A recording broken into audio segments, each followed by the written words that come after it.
Yeah, ladies and gentlemen, finally we are live. We are live.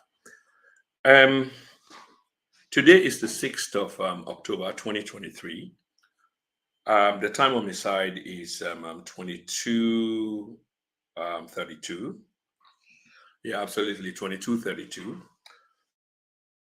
Um, we are like half an hour into the program late, obviously for varying reasons, because as we cannot studio, we may still try to put the package together about a very interesting point in the time of we lifetime. So it's very, very important. So I must apologize to Una for starting the program kind of late. But again, now because you won't forget everything factually correct, because I pride the platform, those of us that present on the platform, that waiting with the talk at least is on the premises of fact, at least. Um, the issue I want to talk about today is a very important issue. It's a global issue, and it's been ongoing for the best part of the century. It's been ongoing for the best part of a century. And I'm not an authority on the subject matter. And I will also use this opportunity for flow in between my local parlance, which is Creole, but largely it's going to be in English because there are going to be many interested people of English descent or people who generally speak English as a matter of first language. We bind a lot of us English speakers, whether by colonial conquest or other. So it's very important. And this is about the Arab-Israeli issue, a very thorny issue. As soon as I can see the title, the intractable, never-ending Palestinian-Israeli conflict, to which we have heard so much about. But even though there was so much for the last or the past 20, 25 years and beyond, but recent issues that will happen, specifically October 7, once again cast this intractable conflict now the limelight. The issue here is before October 7, there were others, and a question will be asked, which of the others, in terms of whether the number of killings, the ferocity of the attack, how it happened, by whom, and how it was portrayed, by the press, is all really important. But what I can say, or what I can say, is the history is complicated. History generally is complicated. And sometimes we have to think about, when do we want to start the history? When do we want to punch the start button or click the on button? In other words, from which point of time do we want to start talking about a particular subject matter, a particular case, a history or historical analysis? It is a difficult one, but it doesn't mean that it does not exist, because in this particular conflict, there are many facts that exist. Unfortunately, it's been twisted, reconstructed, manufactured in different forms and ways for impress on the listener which direction they will have to think. Manufactured consent, if you like. So meanings have been recasted. An alternative view of facts has been provided. And like I said earlier, the aim and the sole intent of this identical narrative, not what I'm doing now, but what has been done in the past, is to shape your opinion into believing what is not factually correct. Like I said, family, I'm not an authority on the subject matter, and but it's a subject that I have been following for many, many years, many years. And one of the things that sparked my interest, not intensely at the time, was up to this day, I still baffle. Okay, when PhD holders were really PhD holders, and I don't mean any offense to PhD holders of these days, back in the early 1970s, my dad, my late dad, may so rest in peace, was a PhD holder. And his thesis, his dissertation was on Zionism. Imagine, in 1974, 75, I was an avid reader of materials as young as I was. I was very keen on reading, like most of us. I read his dissertation, which was based on Zionism that I never had any clue about. And to this day, unfortunately, is no longer around. And by the time I took up interest in the second phase to talk about Zionism, the state of Israel, the Palestinian Arab conflict, he's no longer around.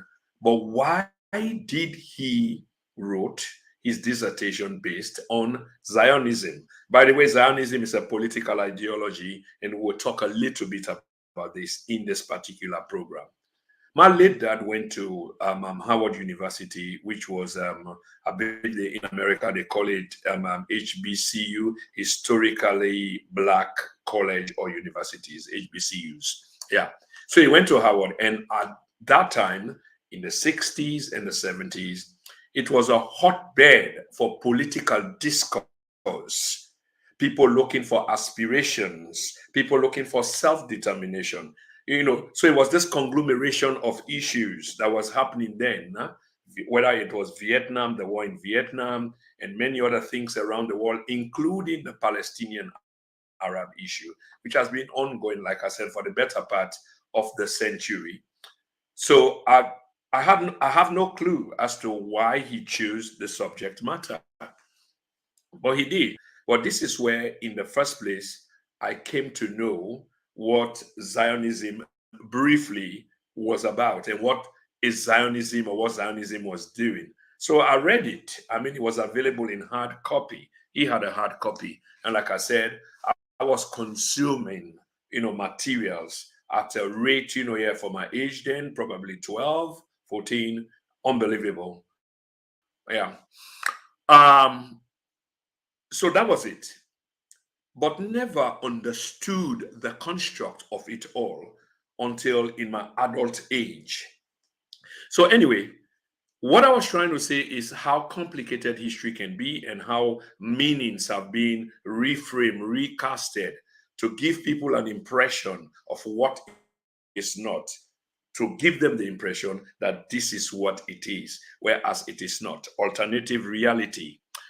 So a brief history would be like 2,000 years ago, the Jewish people were exiled. I repeat, 2,000 ago, the Jewish people were exiled. But the history is conflated, or what the impression that some people try to give us is completely different from what the reality is.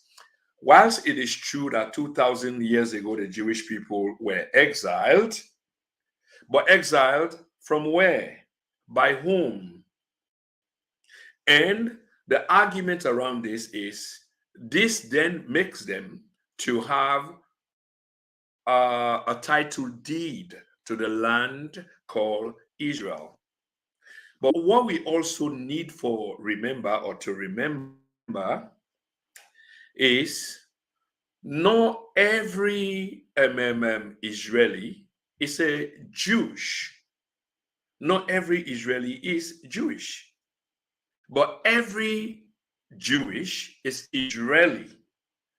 So in that land, as per my understanding, and this is quite important because we often conflate these things, that 2,000 years ago plus, there were people inhabiting these lands.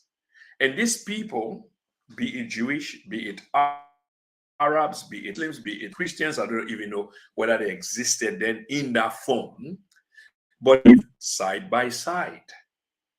And if you go to historical scholars such as Henry Abramson, Ilan Pape, a distinguished Jewish scholar, you will learn that Jewish people came from where we refer to as Mesopotamia. Mesopotamia, as we will know today, if we look at them deeply, will be where present-day Iraq stands, which means that Israel is on the other side, or Palestine, as we will know it in the Bible, is on the other side, whilst Iraq is on the other side, not far away from each other, but because of modern geography, there is a line that divides them. Palestine being there, and Mesopotamia being on the other side, which is present-day Iraq. So anyway, for fast track this is why I say it's complicated, and you know at the time when you want to start the time history, but it's important that we understand that these people were living side by side. They were not strangers. They were living side by side for many, many centuries. But this land was predominantly Arab land. That does not mean that Jewish people were not living there. Yes, of course, Jewish people were living there. Okay. So in the history of the Jewish people, because they were a people, a lot of things kind of happen, especially in their own areas. So the main thing that we really need to understand is like 2,000 years ago, because of attacks from the north, attacks from the south, the Jewish people were displaced.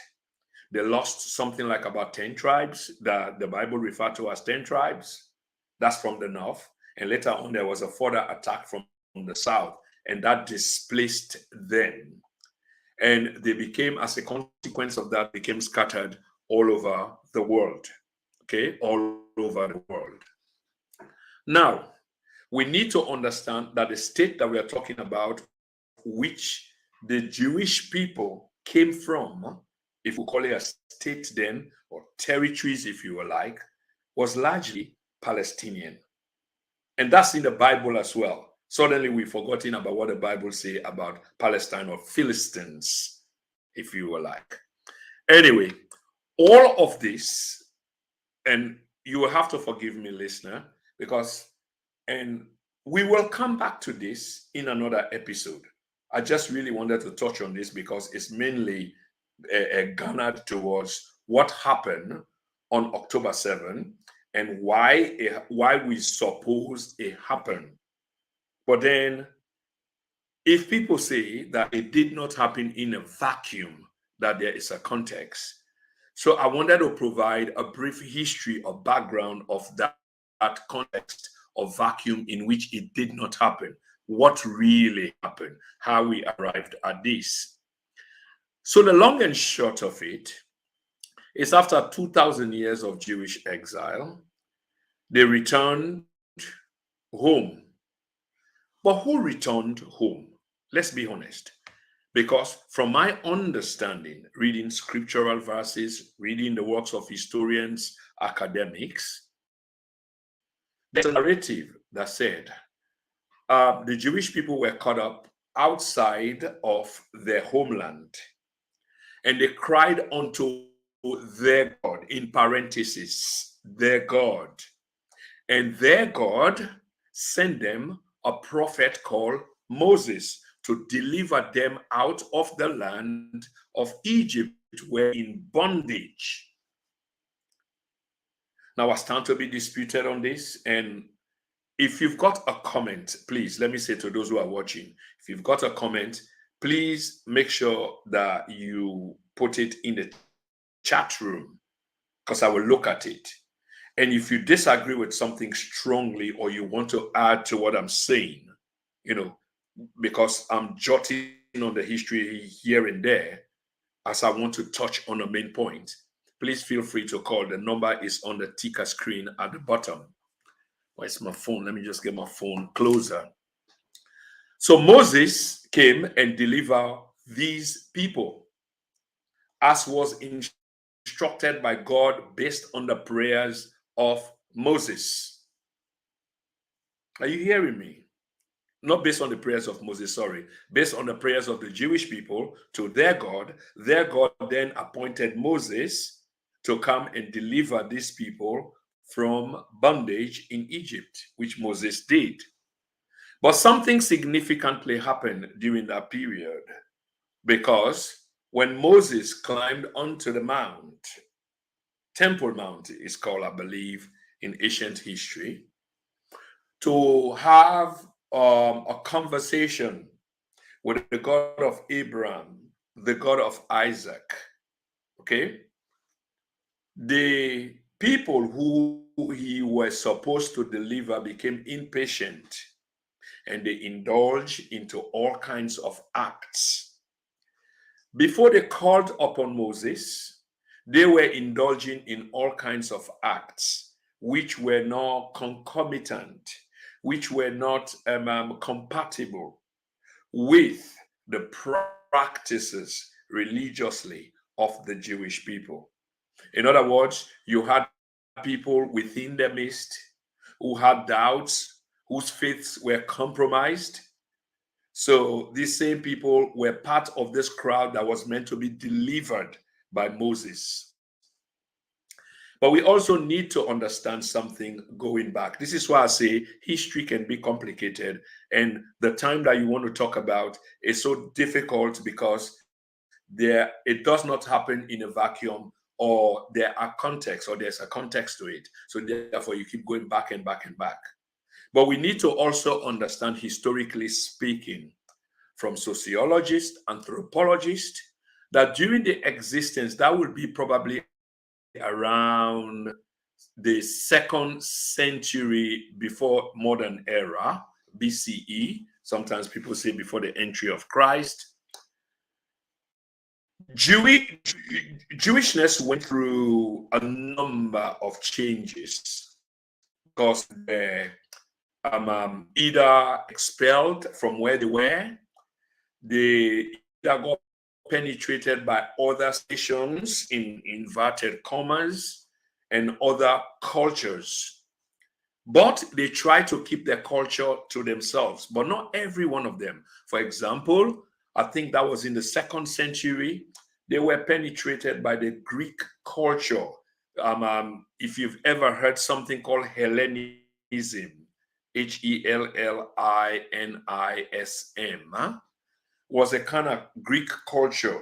And those of you that will have read history, ancient history, will know about Greek culture and how predominantly it were in that particular region that we're talking about and beyond. I mean, there were many good things about the culture and many bad things as well, if I may say. But a lot of what was in that culture was of interest to the Jewish people, and some of them embraced it, much to the chagrin of the traditionalist Israeli or Jewish people, not Israeli in this case, Jewish people, because we need to understand, this is critical, and I say one more time, probably I will say a few more times into this conversation.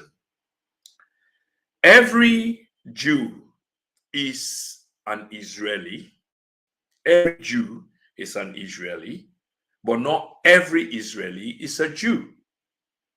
And this is important, especially in the modern context of this crisis that we are talking about, because you have Palestinian Jew, and you have other people of different nationalities who are also considered to be of Jew or Jewish heritage, Jewish background. Hence, why they were living side by side for centuries in the land that was known largely as Palestine, the Philistines, in the Bible.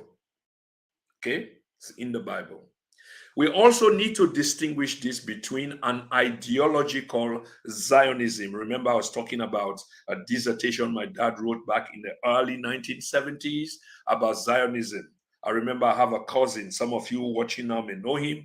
Brahma Bindi was also a man who had deep thoughts. He went on to accomplish great things. We read these things together, and the terminologies were beyond us. We started hearing words about Zionism in itself, and bureaucracy, and few other words. I'll think about them as we go along. And this marveled us.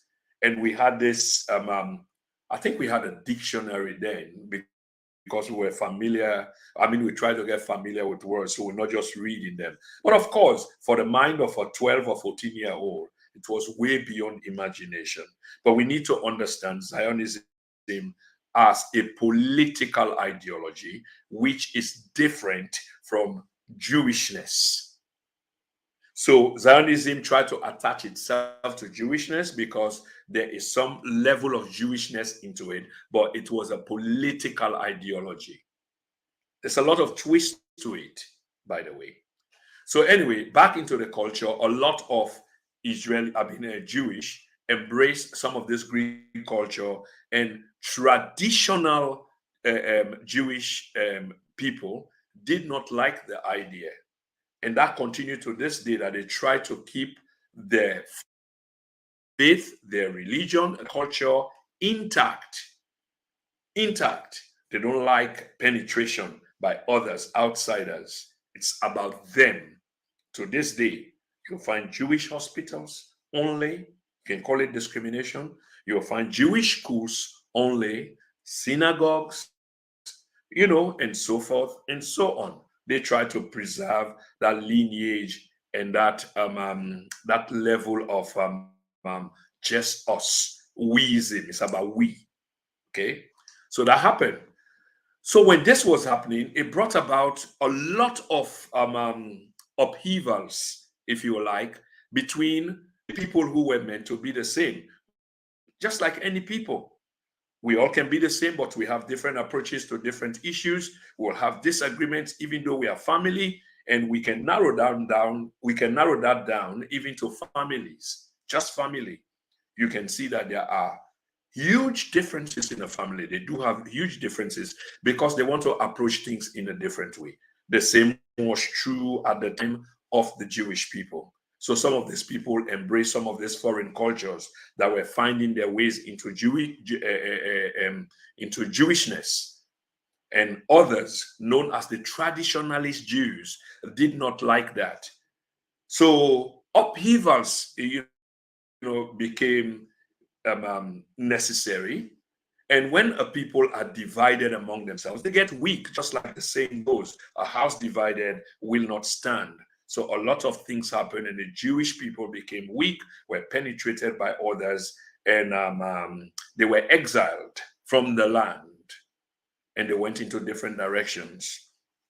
By the time Moses came back to deliver them based on the prayers of this people, just when Moses had gone up to the mount to have a discussion with God Almighty as to what's next on the agenda, where God was to give him instructions as to how to go forth, some of these Jewish people had started indulging into their old activities, which had been imbibed into them by the penetration of different cultures, worshiping false idol. And those of us who go by the Bible, we hear the Bible say, "Thou shalt not worship any other God except me." That's clear in the Bible. And I think these are all in the commandments, the 10 commandments. And I think Moses is largely a huge figure in terms of the 10 commandments of the Bible. Thou shalt not covet another man's wife. Thou shalt not steal. Thou shalt not kill. All those things. And these people were doing that. And God himself, being a jealous God, of course, was not happy about what was going on. And by the time Moses came down from the mount, what he witnessed was shocking. I repeat, what he witnessed really shocking. To a point, I hope my Bible is correct, my Bible history is correct. He was so upset, infuriated, that he threw the Torah, was it the tablet rather, which God had given to him, where he had all these commandments. He broke it into two. And of course, that in itself would inspire chaos. But again, these are some of the disunity that was ongoing within the Jewish community. Okay. Now, let me fast track this. This is very interesting history, and I love it myself. And what we will do, we will find another day in which we will really talk about this. But there's more important things to talk about. The historical context is good. I've provided a little bit of a background because I wanted people to understand that where we are today, what premise where we are today. Very, very interesting as to what premise where we are today. So 2,000 years of Jewish exile ended in 1948. I'm moving fast now. 2,000 years of Israeli Jewish exile ended in 1948. In 1948, what this means is a state in which the Israelis believed that they deserved, that they owned, that is theirs, they're returning to the Holy Land, according to some verse in the book of Genesis, promised to them by a God, their God, was created. The interesting thing here is this land was created on the back of another people. So, in other words, to create the Israeli state, this is not God, by the way, creating the Israeli state.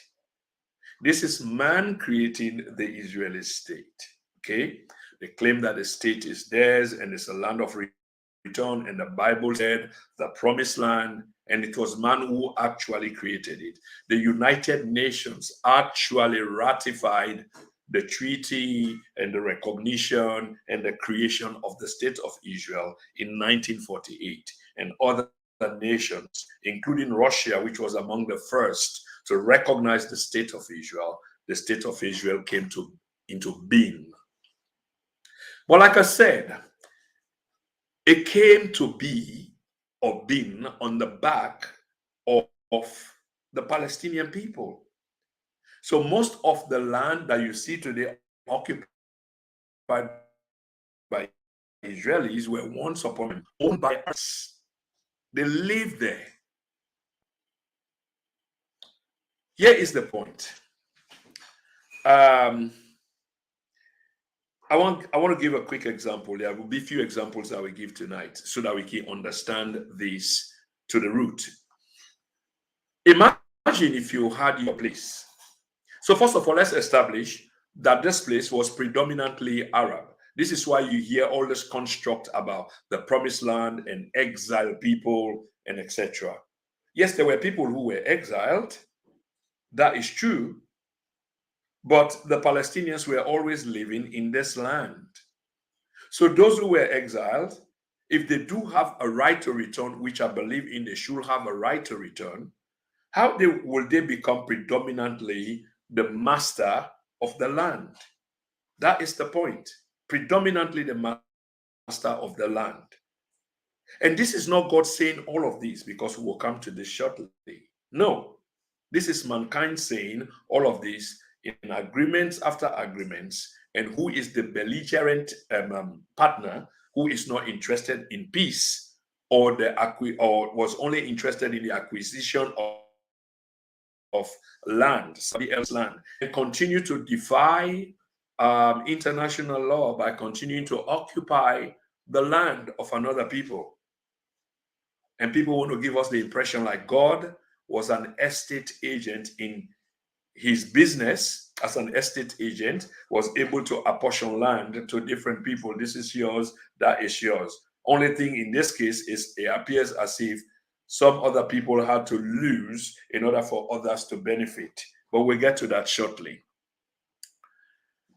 The creation of the state of Israel was, of course, a joy for the Israeli people, the Jewish people.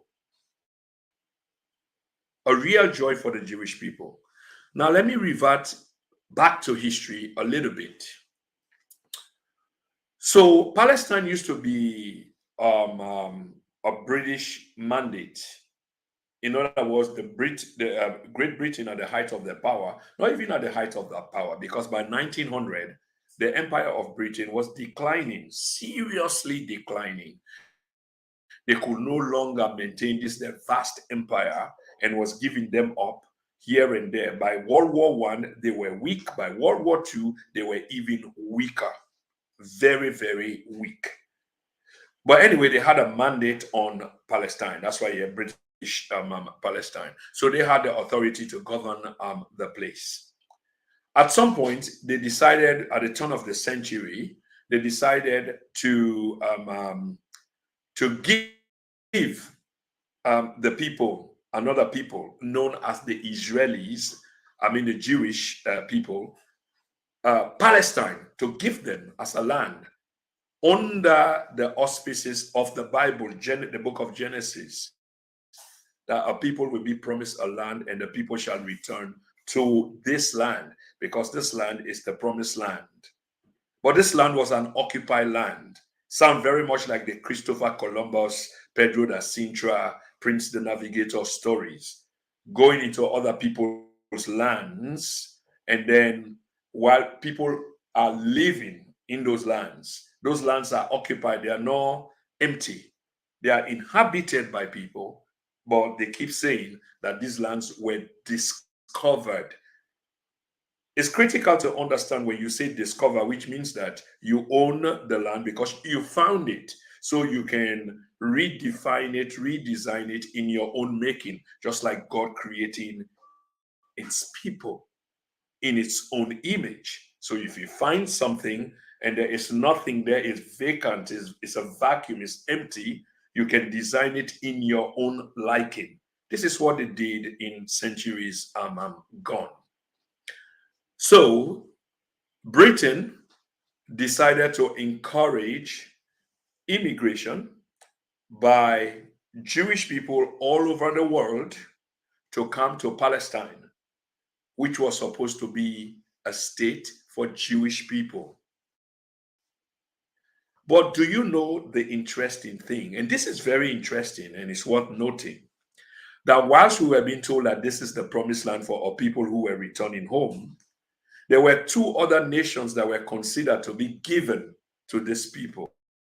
And you have to wonder, why were these two nations considered to be given to these people? One of these places were Uganda. Uganda. And I'm not making this up. I'm telling you, this is factually correct news that I am giving you. Historically, Uganda was considered as one of the places that they could give to the Jewish people to settle and own as their own home. Imagine that. That's very critical. If it were an investigation, there will be the question as to why, and the why will lead up to many other things.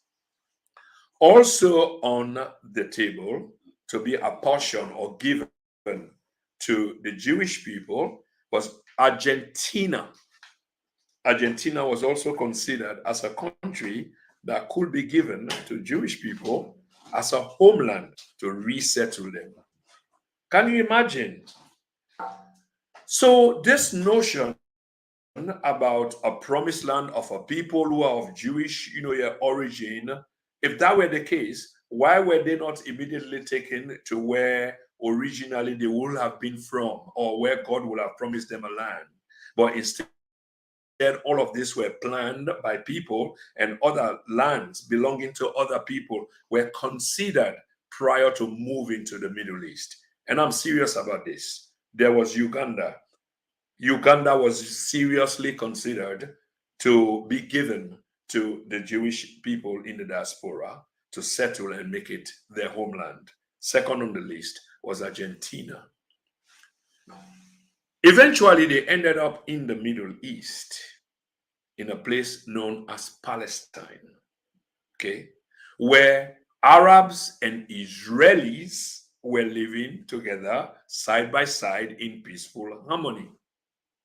The Arabs, largely Palestinians, they were predominant in these places, all these Arab lands, Haifa, Jaffa, places that now became Israel as a matter of either conquest, seizure, forcible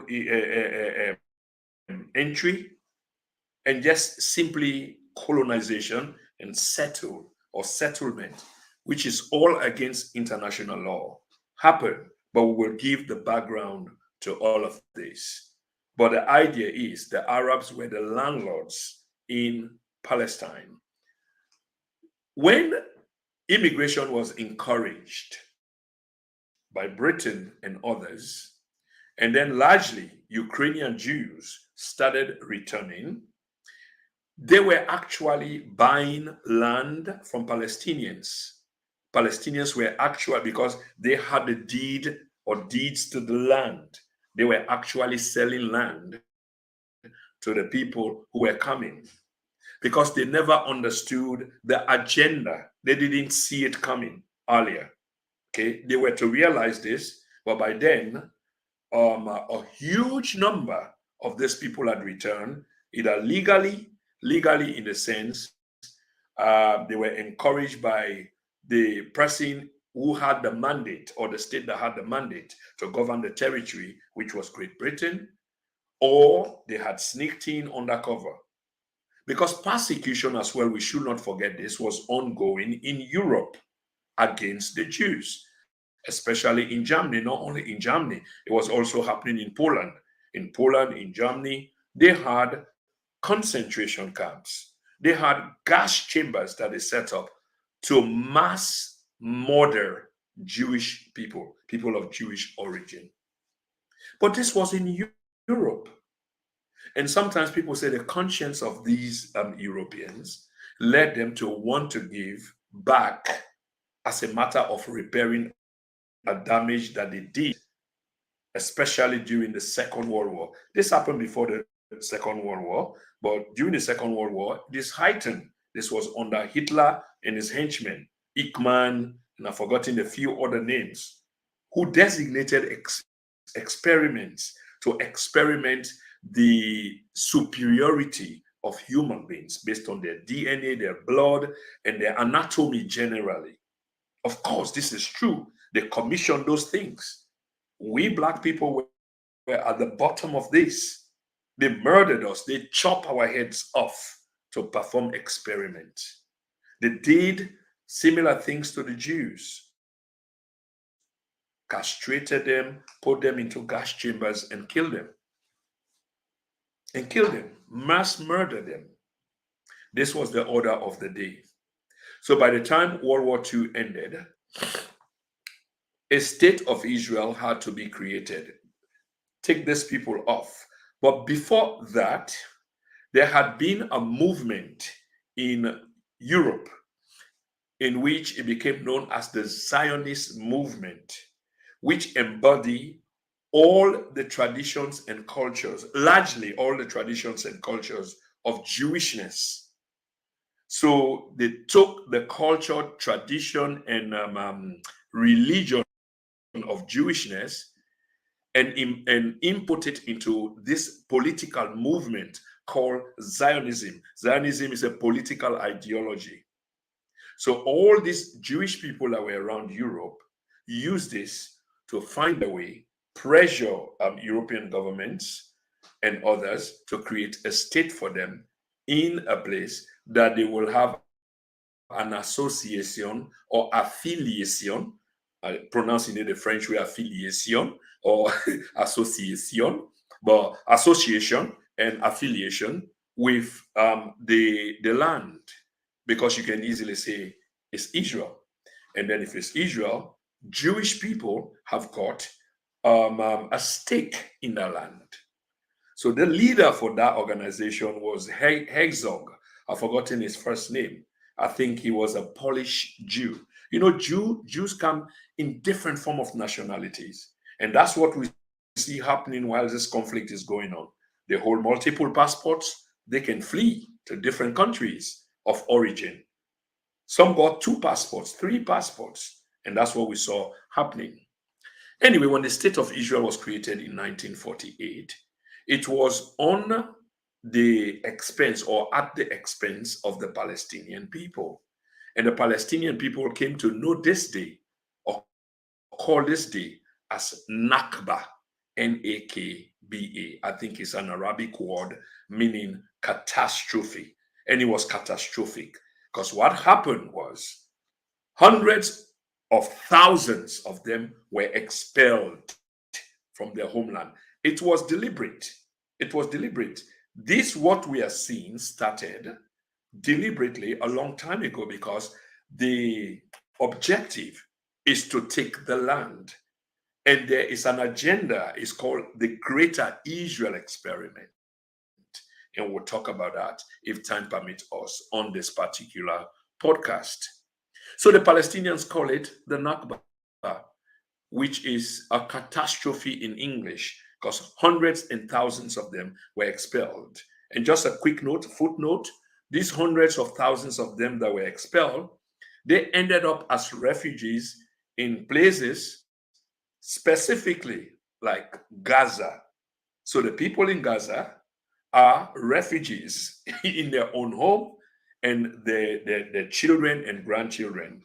These are people who were expelled. Over 700,000 of them, 750,000 of them were expelled. That's a huge number then, and we are talking about 75. Over 50 years ago, 1948, 75 years ago. Yeah. So that's exactly what happened. So this catastrophe was based on the foundation of the Jewish state. So whilst one people were celebrating the foundation of a state, another people were in mourning, serious mourning. Now you imagine this. You are in your home. In fact, not a rented home. Your home that you built with your sweat, blood, and tears over many, many years. You did. Suddenly, I were to turn up and take over your home. Probably not, okay, in this case, not all of it. Let's say you've got 4 bedrooms. I come, I invade your home. I take 2 of the bedrooms or 1. And before you know it, I've taken the second one and tell you that, listen, if you want, you can belong to only 1 of the rooms, and I would take the third one. I take 3 of the rooms. I'm controlling you in your own home. Or in fact, I don't feel safe living with you in your own home, your home that I have invaded. So I expel you. Probably you've got a garage outside or some other living space outside. I say, you know what? You need to vacate this place in your own home. The question here is, how many of you will accept that? And the point I'm trying to make, this is similarly what happened. There are people in their homes, and they were expelled from their homes from the creation of the state of Israel. This is what happened. It's well documented, of course.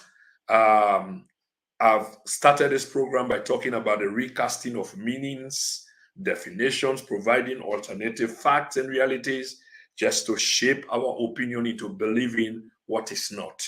But it is your duty to critically look for materials. Don't just grab what you are told. You can trust, but you need to verify. This is what happened, and I've read extensively on this. So this is what constitutes the Palestinian Nakba, okay, where 750,000 of our people were expelled from their own homelands, and they became refugees, okay. Another thing we need to know, and I was just doing some background on, I've read a lot of one of Israel's eminent scholar. Of course, Israel does not appreciate him, because why? He speaks the truth as he's supposed to be, and the authorities do not like people that speak the truth. Because again, if you've been following, you will see spokespeople after spokespeople on international media with the acquiescence, complicity of the media that they are talking to or who is speaking to them, which is providing cover for them. And the governments of this media are also providing diplomatic cover, for this experiment, which has been ongoing for the better part of a century. This is why to beware of reconstructed stories that are manufactured consent, as we call it, to make believe what is not. Again, I started the story, this podcast, by saying that history can be complicated, and this particular history is not an exception, but it's very deep. It's one that we can go into deeply, but we don't really have it, so I'll fast track it But I promise that one day we'll come and talk about the origins of Jewishness and Jewish people, and the various wars that were fought up to the invasion or point where the Romans invaded them. And as a consequence of that, they were expelled from where they were, hence started the sojourn in the diaspora for Jewish people. For 3 occasions, they rose up, and the Roman Empire under Pompey put this down. Okay. Between 1990 and 2000, and this was an interesting period because by then I've taken up interest a little bit in this conflict, this intractable conflict. Debates, political, economic, social, academic, most of all, debate, were encouraged. You will go to, I wasn't here then, but just reading, you will go to main universities, mainstream universities. Oxford, for example, used to host. They still host these debates, but of course, it's got a different twist to it now. But before then, man, this was a debate that you need to listen to. If you have the opportunity to watch it, ringside, I will call it. That was a lifetime achievement. The ACLU, Howard University, University of California, Cambridge, and you name it. And there are many universities, mind you, because there are hundreds and hundreds of universities. They used to host these debates and call on scholars, modern day thinkers, historians, sociologists, anthropologists, everybody of that kind of academic discipline and sphere, bring them together to have this conversation. But it's no longer the same. In fact, those who decide to pursue the right side of history in these matters are being banished. They are no longer given the opportunity to speak on mainstream media because they've all been compromised.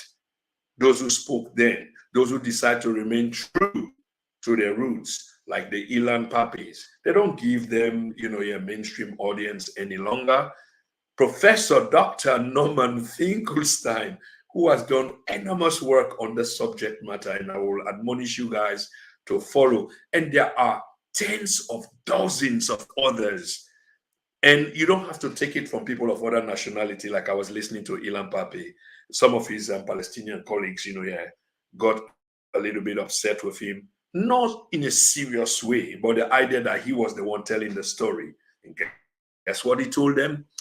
It's like they are not going to listen to you. The Western world, they're not going to listen to you because you are Palestinians. Their minds has already been made up as to what you'll be saying. They don't appreciate, neither accept what you're saying.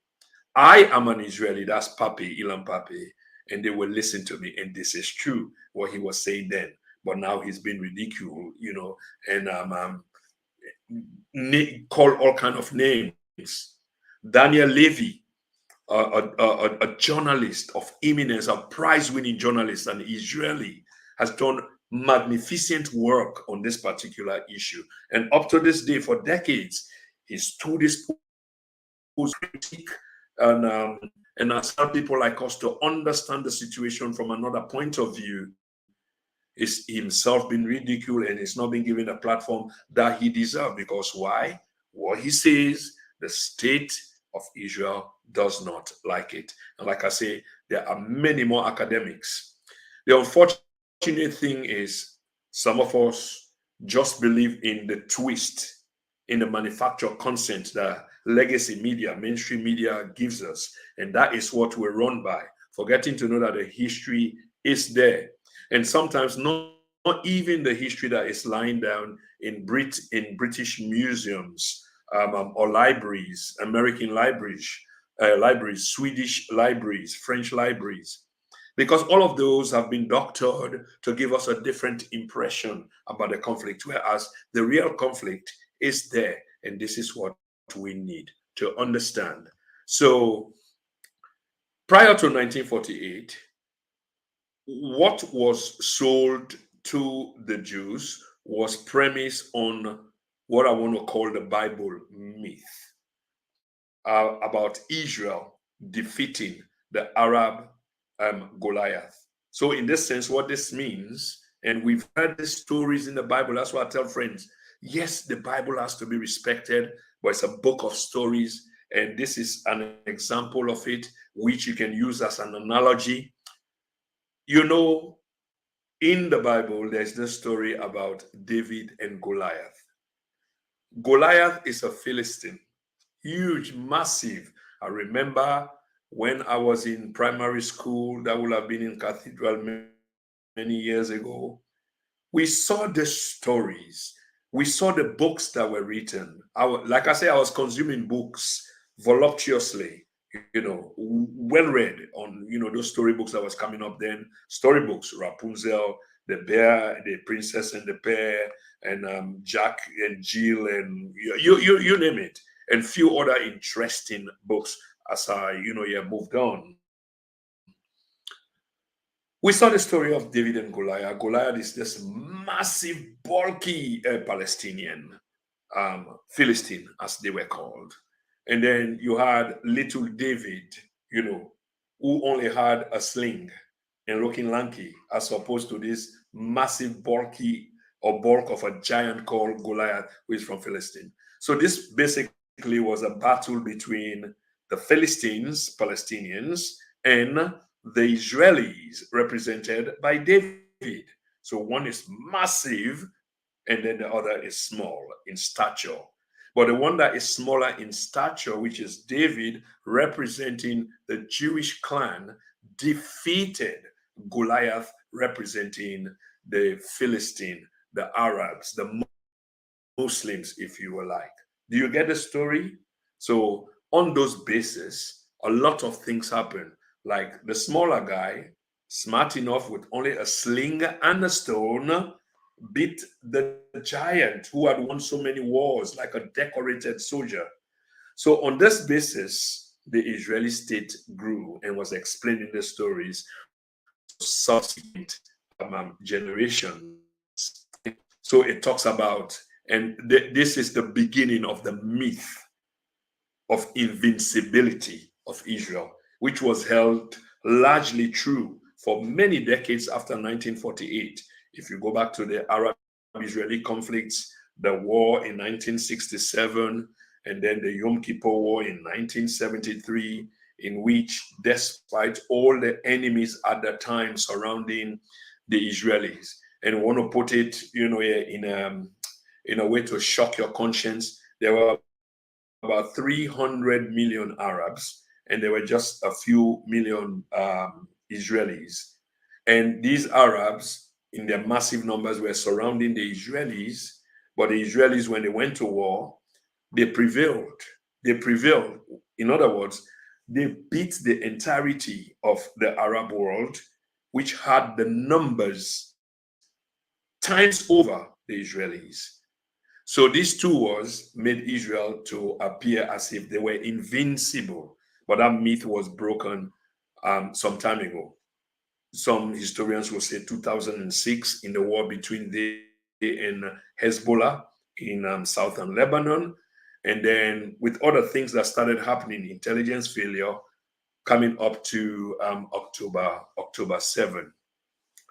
Now, there is an atlas prepared by one of Britain's most respected scholar or historian. His name is Sir Martin Hilbert. I'm giving you names. I want you to check this up. Don't just take the media hype.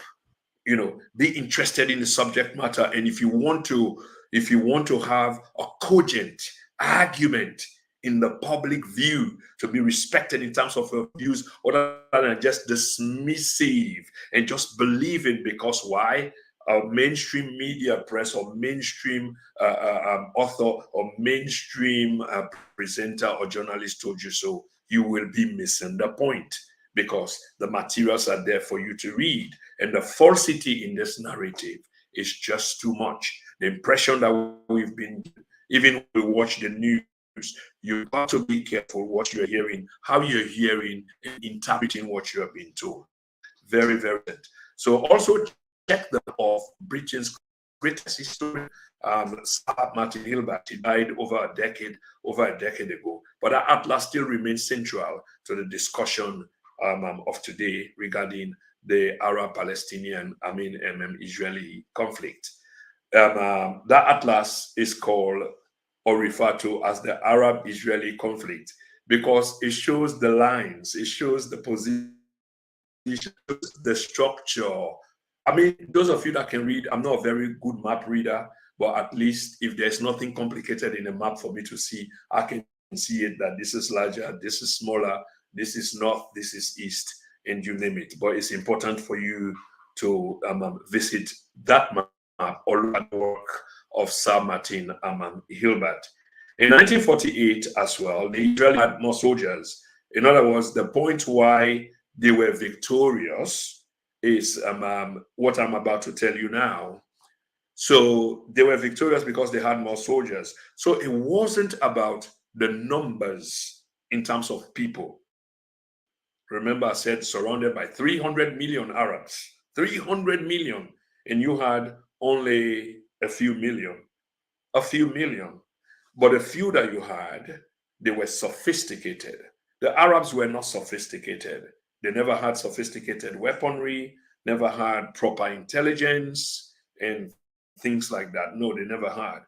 The Israelis already had their agendas. The Jewish, they already had their agenda and they knew what they wanted to do. I mean, they had a plan from day one, the creation of a greater Israel, the ethnic cleansing of villages and territories and lands and towns and villages and hamlets belonging to Palestinians. This is true, it's well documented. You're not going to hear this in mainstream media. So if that's what you're waiting for, you're wasting your time. So the Israelis had, the Jewish had better trained soldiers, whereas the Arabs had poorly trained soldiers. The Jews had better weaponry, and the Arabs had, were out to like hunting guns, where you put one shot in, you shoot down a monkey or a deer or something, and you have to reload. And the Jews were far ahead of that and had intelligence as well and was well planned. They already carved up the entire territory and knowing all the townships and what they wanted to do. And that will eventually happen. For example, the Egyptians were sending, I thought the Egyptians, for decades, I thought they were sophisticated. Of course, they were sophisticated. But when it came to the Arab-Israeli conflict, the people that they were sending there were captives from the Muslim Brotherhood who they had interned. So once this war came up, they were finding a way to get rid of them. They gave them like a week training, and some of them were not even trained, give them a weapon and send them to the front. Now you won't fight against a people who's got a desire, to fight, which is what the Palestinians have got now. So that's what happened then. So they were eventually kind of defeated. And that was back in the 1948, going to 1967, the three war. This all include Syrian army. Syrian army was the same. They were not sophisticated, neither were they seriously equipped. Yes, they had few old Russian, Soviet Republic, Union of Soviet Socialist Republic. That's the USSR, the Soviet Union. Some of you may know it. And that was it. So they were not equipped. Of course, the Lebanese were poorly equipped as well. So Israel defeated this combined armies of Arabs. Okay. On the 15th of May, 1948, that's just months before Israel, the state of Israel was declared, the Arab army invaded Palestine. Remember, all these areas were known as Palestine. And this is important for us to know. All these areas were known as Palestine. Arab army invaded Palestine. The war was responsible for the creation of Palestinian refugees. Why do I say this? Some of you will have been in situations of war. Some of you will have been refugees yourself. I was once upon a time a refugee displaced by war, of course. So wherever wars are fought, people are displaced, refugees are created as a consequence of the war. So Palestinians became refugees as a consequence of the war, as a consequence of the invasion of the Arab armies on the 15th of May, 1948, shortly before the State of Israel was declared. So Jewish people who were living in Palestine in 1948, we need to understand that there were only 1/3 of them, population-wise, that were living there. So out of every 3 Palestinians, you had 1 Jew. I mean, this was a Palestinian territory, Palestine. It was called Palestine. Seeing the same Bible. Okay. So that population was huge. And this is very important in the construct going forward, whether it's the formation of a new state, how that new state is going to be formed, what's going to be left. And the 2 people, you're looking for self-determination and aspiration. How do you go about and form that particular state in which one is way more populated, far more populated than the other? I said the ratio was 1 to 3. Okay. So what the UN, that's the United Nations, suggested at the time was the creation of an Arab state and a Jewish state. But then the complications will be on something that I just talked of earlier, which is about the numbers. The Arabs outnumber the Israelis by miles. Miles. Okay. So anyway, this demographic difference will have an impact in what was to be decided in favor of the Jews, as even in their own proposed state, the state that the UN was proposing for the Jews were still going to be a minority in their own state that was being proposed. So you see some of the complications there. So because the Arabs were dominant in all aspects, so this in itself was a problem. So the idea of creating a Jewish state, it means that there has to be, as unfortunate, as unreasonable, and as disgusting as the term will be, or the context in which it is being used. Unfortunately, this is the truth, which means that an ethnic cleansing needs to take place. Do you understand, family? The ethnic cleansing will be if your numbers are far greater than mine in a state being proposed to be formed for me in my behalf, and our numbers are way down there, and we're going to be absorbing a population which is far bigger than ours, then that state will not be secure, especially owing to the background where we are coming from, to the formation of this state. Very, very interesting, very serious. So what ensued then in terms of the ethnic cleansing, this is important. And I hope you are, and I'm sure people are hooked up to this. The decision arrived at then was to expel en masse all Palestinians who resided in what the Zionist movement, underline that keyword, the Zionist movement envisaged, looked up to as what was going to be the state that they will be creating. Ethnic cleansing is about us. It's not about them. And if we entertain them within the boundaries of our identity, are going to be in trouble because they outnumber us 1 to 9. That's the ratio. Imagine that, 1 to 9. So they agreed that they will expel the Palestinians. Okay. And so the Jewish state, which came into being in March 1948, came again out of this background, March 1948. In November, shortly before the Jewish state was to be formed, of course, there were many things happening. November of 1947, the Zionist movement, what they did was plan to carry out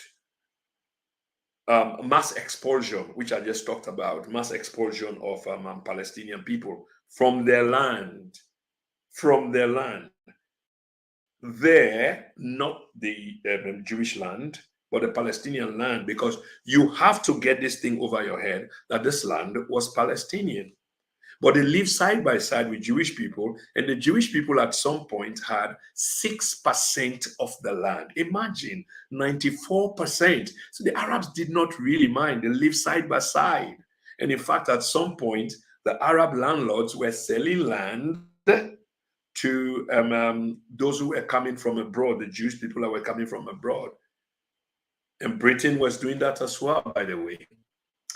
So the ethnic cleansing started. And according to international law, ethnic cleansing is against humanity. Ethnic cleansing is a war crime. This is fact. This is in the book. And that was back then in 1948. It's not new, but 70 plus more years on, we are witnessing even more ethnic cleansing, and we'll come to that shortly. What became the Israeli Defense Force today, which is abbreviated as the IDF, were the paramilitary groups that were operating in behalf of the Jewish state, to be created state. In other words, these were terror organizations that were terrorizing the Palestinian locality, the Palestinian citizens, okay, and trying to expel them from Palestinian soil. And they succeeded. And I'll tell you how they succeeded. I'll give you 2 or 3 examples. Today, we hear cities such as Haifa and Jaffa. These were huge cities with tens and tens of thousands of Palestinians living in the cities. These cities are now predominantly Israeli cities. This is just one typical example of how the Israelis came to own these places, which they are now calling their own. But under international law, these places are known as occupied territories. And this is where the term came from, occupied Palestinian territories, OPT, occupied Palestinian, yeah, OPT is in UN documents. If you care to look for them, they are there.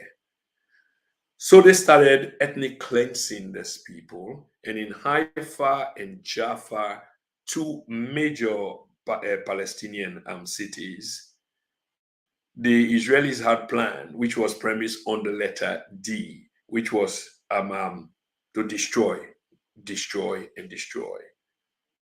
And when you destroy, you occupy. Before you occupy, you expel, and then you take over. This is what happened in places, major cities that had like 70 to 80,000 people. People, whereas towns such as Jaffa and Haifa. We hear about Haifa and Jaffa today. These are Palestinian towns. Okay, so you had 73,000 people in Haifa. 73,000 people back then in Haifa. And when I say people, I mean Palestinian people. Okay. Guess what? When the ethnic cleansing started. In fact, not even 73,000, I'm mistaken. Back then, pre-1948, 47, they had 75,000 Palestinians in Haifa. 75,000. In just 3 days, 73,000 of them were expelled from Haifa. I repeat, 73,000 of them, leaving only 2,000 in a town which had 75,000 population of just Palestinian Arabs. The expulsion, imagine how violent it were. Expelled in 3 days, 72 hours. 73,000 people, leaving only 2,000 people in Haifa. The same thing happened in, sorry, that was in Jaffa. The same thing happened in Haifa. Haifa had 45,000 residents. In 3 hours, the first one was in 3 days. That's in Jaffa, 75,000 people. In 3 days, 73,000 people were expelled, leaving only 2,000 people. The same thing happened in Haifa. Haifa had 45,000 inhabitants, Palestinians, Arabs. In just 3 hours, 45,000 people were expelled, leaving only 3,000. They had 48,000 of them, leaving only 3,000. Can you imagine this? So this is what's been happening. And this is not new. We need to understand. Every kibbutz is some kind of inhabitant, looks, yeah, like local, in which Jewish people stay in. But all of these were created on the back of Palestinian lands. Every kibbutz is built on top of a Palestinian land. It's built on the ruins of Palestinian villages. It is. This is documented. This is not me making this up. Okay. Everything else said to the contrary is false, because this is documented. So we also need to know that we've got different kinds of Jews. Of course, I mentioned this earlier, from different backgrounds. Different backgrounds. You even got Black Jews from Somalia, from Ethiopia, from Eritrea. So it's not like Jewish is unique in the sense that it has to be this certain kind of. No. So you see the ideology of Zionism, it is a political ideology created to take over people's land and call it our home, based on a premise of Bible, Genesis, the book of Genesis, talking about the promised land. The second book of the Bible that will be Exodus, which talks about movement of Jah people. I remember many years ago, I was listening to Bob Marley, did not understood it well, did know that it came from the Bible, and this is what gave Bob Marley his spirituality. But I think a lot was misunderstood there. But yes, the Jewish people were expelled, and that talks about movement of Jah people. Open your eyes and look within. Are you satisfied with the life you're living? We know where we are going, and we know where we are from, and so forth and so on. So you got Jews from Morocco, from Iran, from Iraq, from Syria. Where are they? They were living right in that same land with the people. So these ones that came, of course, came. They're completely different. Completely different. And we need to understand it as such. So right now, as we speak, I think the number of the Jews globally are something like about 15 million. If we want to talk about Jews, for example, there are about 15 million globally. Primarily, they now live in Israel. Yeah, they live in Israel. But we also need to understand that Jews is not a race, and that's what I was trying to say. So you see, they come from all kinds of backgrounds and nationalities. So you got European Jews, you got Arab Israeli Jews. The first prime minister of Israel, Golda Meir, was a Jew. She was a Jew. I will see whether I can find the tip and play it, but a Palestinian one. And looking at my lessons that I've read as well, I found out that Jesus was a Palestinian Jew. So you see, the Jew, it's not a race. They're just a group of people from different kind of background collectively. That's why you have Jews from Morocco, Syria, Lebanon, Iran, and Morocco, Palestine, and Eritrea, all over the place. So it's not a race. They really don't have a common language, not a common occupying, sort of space, if you like. This is important for let we understand. Let's be honest. These people are all over the world, all over the world. So here is what is considered to be a myth. If this is true, and I want to believe that this is true, it's not a race. It's a grouping of people from different backgrounds, nationalities, looks, and what have you. So they're all over the place. So how come it's one particular group of people, and especially from Europe, who are the chosen ones to go back into a land belonging to another people? I don't understand this. That even when the state of Israel try to take in other people that don't fit in the way they want you to fit, in other words, like black, have been mistreated. That's a fact. Even though they are Jews, you got the Falasha Jews, for example, from Ethiopia. You got Eritrean Jews, but they are treated differently. They are confined and consigned into some corner of Israel. This is a fact. This is a fact. I'm not making this up at all. They don't have a common historical language, except you want to say, okay, Hebrew, okay? But people in that area in time do speak it. The other Jews that come from other countries, they don't speak Hebrew. They might want to affiliate and associate themselves, with Hebrew. So you see the complexity of this subject, but mainly we can understand something. The book of Genesis means talks about Israel, and Israel means one who struggles with God. Did you ever know this? Well, yes, it's in the same book of Genesis. Talks about Israel, one who struggles with God. So those who are affiliated or connected with Israel are people who you will, look at as people who are sort of connected with God. Okay. Now let's continue to look at the Bible quickly. I want to end this thing, and I really want to fast forward it to now, because this is just historical but very significant. But according to the book, the Jews, and I mentioned it, I think, in a into this clip, the first emerged from a place called Mesopotamia, and it was through their patriarch, who happens to be Abraham, and the mother called Sarah. I like the name Sarah. That's the name of my late mom. Okay, so it was Abraham and Sarah, but they emerged from a place called Mesopotamia. And if we will look at that area today, that area will be known as Iraq. That's what it is today. So what they did was they trekked from Mesopotamia to today's Syria.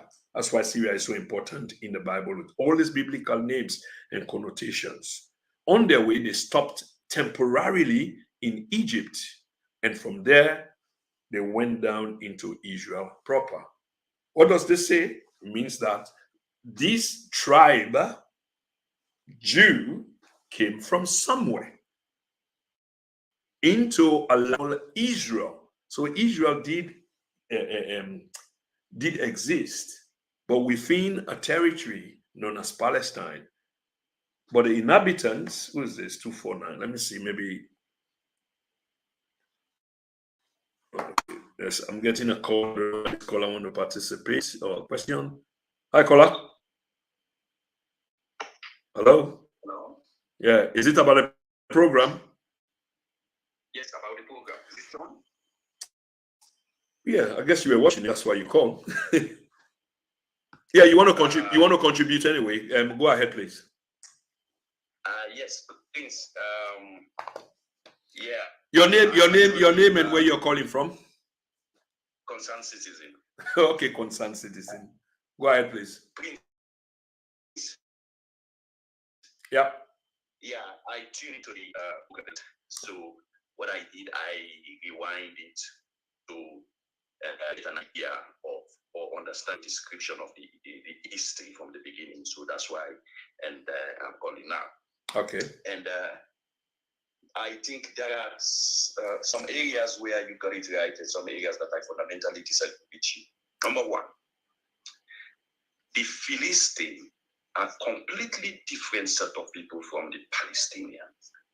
The Philistines, even up to now, they still have remnants in Greece. They were Greek people. They are not Palestinian. There was nothing like Palestine until I think it was Titus and his dad, when Titus was supposed to be made general when they besieged Jerusalem. Because of the uprising and the revolt of the Jewish people, or let me say namely the Israeli, so it being really, really tough for the Romans. So to humiliate them, they named Judea, which was the southern part of Israel, as it was not even originally Palestine. So they wanted to humiliate them with their former enemies, which was the Philistines, which these are Greek tribe people. When they take the land after Abraham did not left that land. We know from the story Jacob and when he get the 12 tribes, and then they sell Joseph to Egypt, and then later Joseph prosper, and then later he come in, they take them all over to Egypt. They stayed in Egypt for 450 years. Then that land was inhabited by this Greek tribe. We them been there about conquest. So when Moses delivered them, coming back now, then they get for fight for the land they back, where then they meet the Philistine. And the Palestinians are Arabs people. They are not Greek. Philistine, they were Greek people. It's a Greek tribe. Okay. So Now, sorry, I lost there quickly. Palestinians are Arab people, but not something you say. They are not Greek. Oh yeah, of course. I don't think anybody is saying that. They are Arab. Arabs are not Greeks. Greeks are not Arabs. Wait, I'll listen to you. That was the first point I am trying to put straight. This is something I did, in school. I did that history in depth, and I've read other history book apart from the fact that I'm also a Christian that converses with the Bible. Okay, now Palestine it's a name they renamed Judea by the Romans. Palestine was a place where like Tel Aviv is now today. Everybody comes there because this place was prospering, which the Arab migration was really more. It's like you take United States. New York, you have I note there are more Italians in New York. And then say, United States go to war with Russia, they were defeated. And then people who are mixed people have been living in New York and can get up, just because the United States have been dislodged and that place has been renamed and they say the place belongs to them. I think in as much as I am also for two-state solution, okay, I don't support any expulsion of Palestinian, but if we've been following this issue, returning back of the Jewish people, let me just say Jewish, your description of Jewish and the difference between Jewish people and Israeli was perfectly correct. Not all Jewish people are Israeli, okay, but every Israeli is a Jew. Are Jewish people. Every Jewish people are Israeli. That's perfectly correct. There's never been, since up till now, there's never been a state of Palestine, neither a country or kingdom. No history book record that, no evidence you will find. Okay. Mm-hmm. Palestinian flag was grafted in 1964. Palestinian, say that again, please. Say that again. The flag. Yeah. When they have a desire to be a nation, it was in 1964 after they rejected the United Nations petition 1948, when then the whole Arab country, because this place now, because they have, their population of the Arab migration have increased, they now claim this place. So they themselves wanted to be a nation because they didn't want the Jewish people to return back. I will just go briefly, but there's a lot of evidence to that. When the Grand Mufti go to Hitler, these were all the arrangements because they did not want. They knew this land belongs to Israel. and they know that. This is not an idea. It is on every history book. Forget even religion. If you go to a religious book, which I'm sure the Christian would think there is no book that is more correct like the Bible. Same way, so the Muslim would think there is no book more correct like the Quran. Both point the ownership of this to Israel. Chapter 5, verse 20, 21 to 24, 26. Puts the ownership of this particular land to Israel. These are the land. So in 1948, even when they partitioned the land, the Palestinian and the Israeli, they gave the Israel people, I think 55%, the Palestinian 43% and stuff like that, and the 1%, which was Jerusalem, which was the capital founded by David. Jerusalem in Hebrew means the city of peace. Now, the claim on most what they hear from social media and even following this issue, the Arab are supporting the Palestinian from the river to the sea. They don't even want a partition. They don't even want to share the land with the Jewish people. They want to eliminate them from the land. No, that's not correct. That was a view held then. They've got check the Hamas charter. Check the Hamas charter. I think Article 7 to 9. You could check it. If it's not correct, you will tell me it's not correct. So I am telling you now, concerned caller. That was the charter then. Part of what they talk about tonight is that I haven't even reached to that point, but they've changed that charter. Now Western media still carry on that propaganda, and I'm telling you, sir.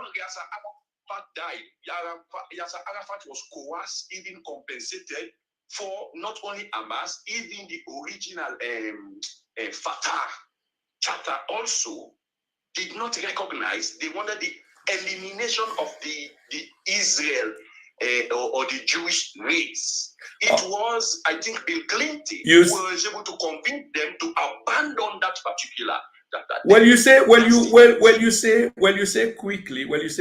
Quickly was saying that they never wanted blah blah blah, but Bill Clinton, they suppose, was able to convince them. So if that is true, then which means that it does not exist in their charter anymore. That's my point. I agree. For Fatah, it does not exist anymore. I agree with you. I think we are speaking the same thing, probably different way.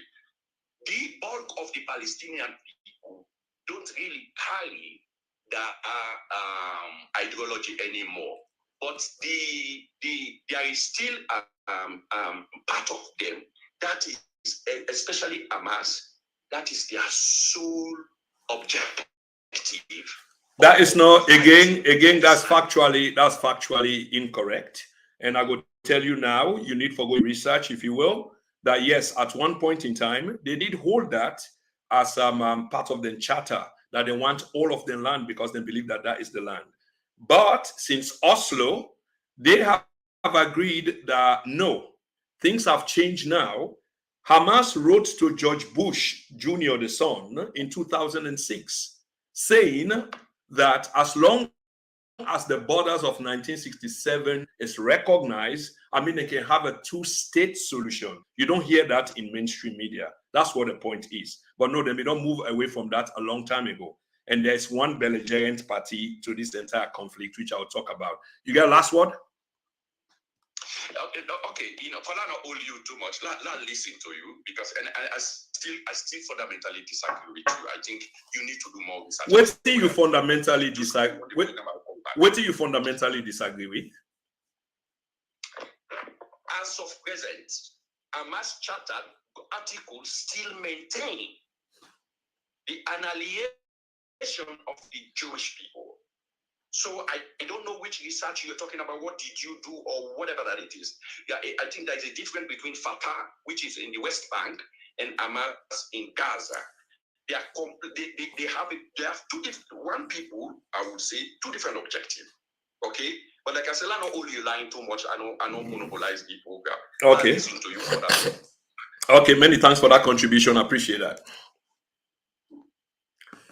All right, that was a call there from an anonymous caller. I'm trying to correct me on a few things. I do agree with a few things he said, and I disagree with a few other things. So first of all, in the Bible, there is a country called Palestine. There is. If you go back to Old Bible, you will see the map. It is there, and it is no longer there. I even get maps. I hope I'm able to find them for show the construct of what Palestine represented, pre-1948, 1900 and beyond, and waiting it represent now, how it's been eaten up and waiting really happened.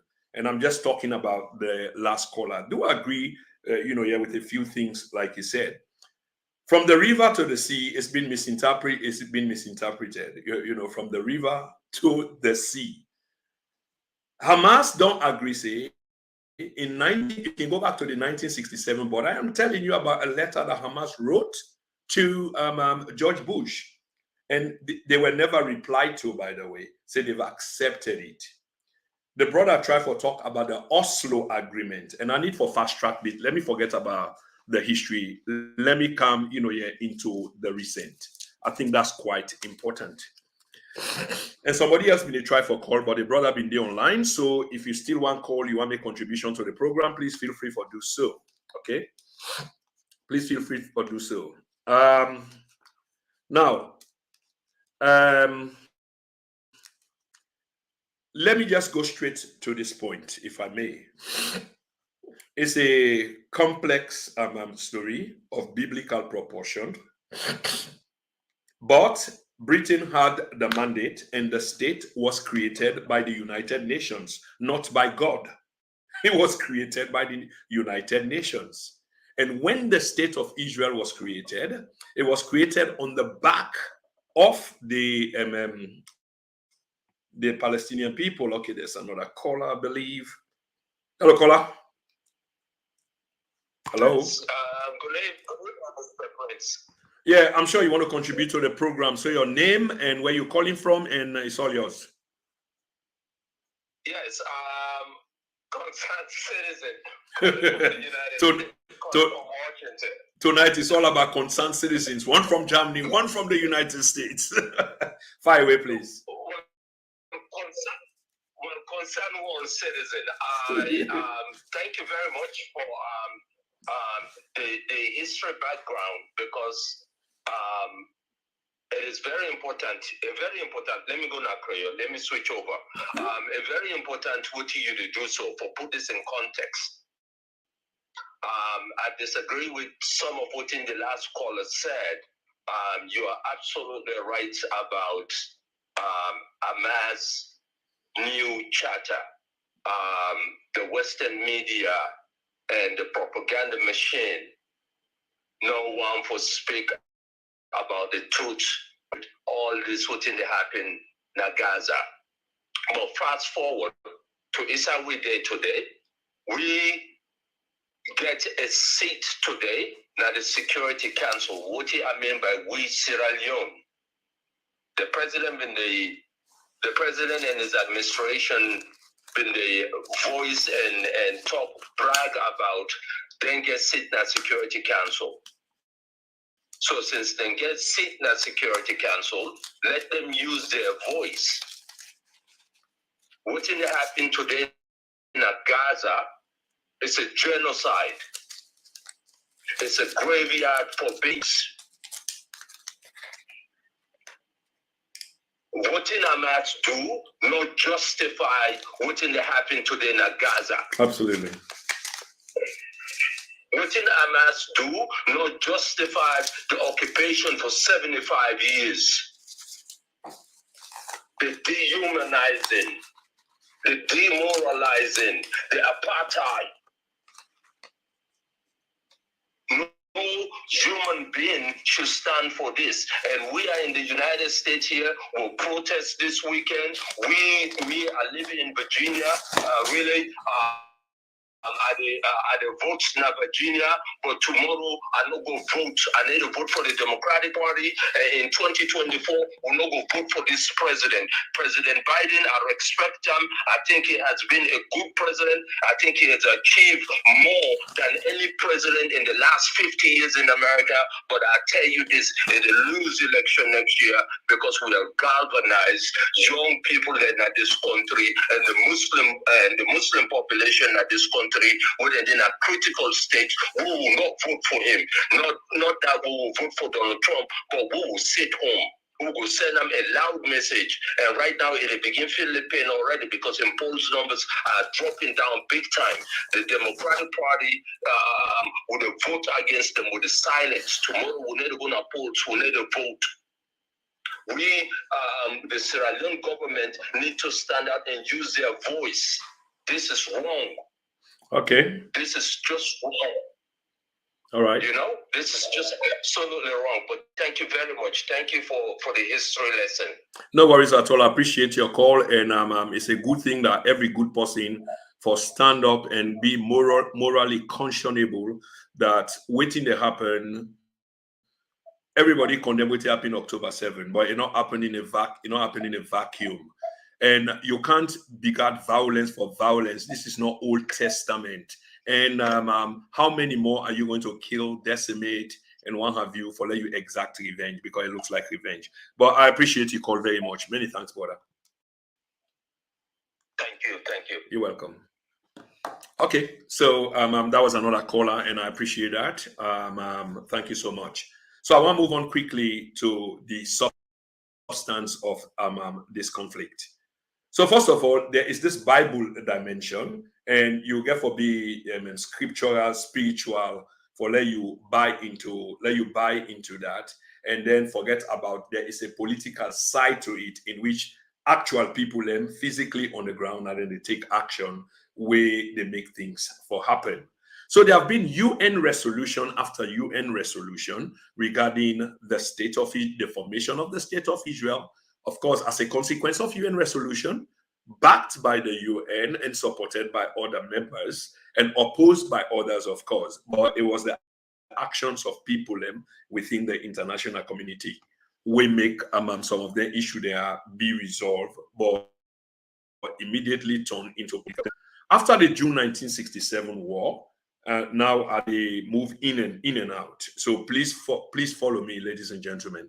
After the June 1967 war, Israel controlled all of Palestine. The reason why I say this, prior to the June 1967 war, this is real substance now. This is historical and well documented.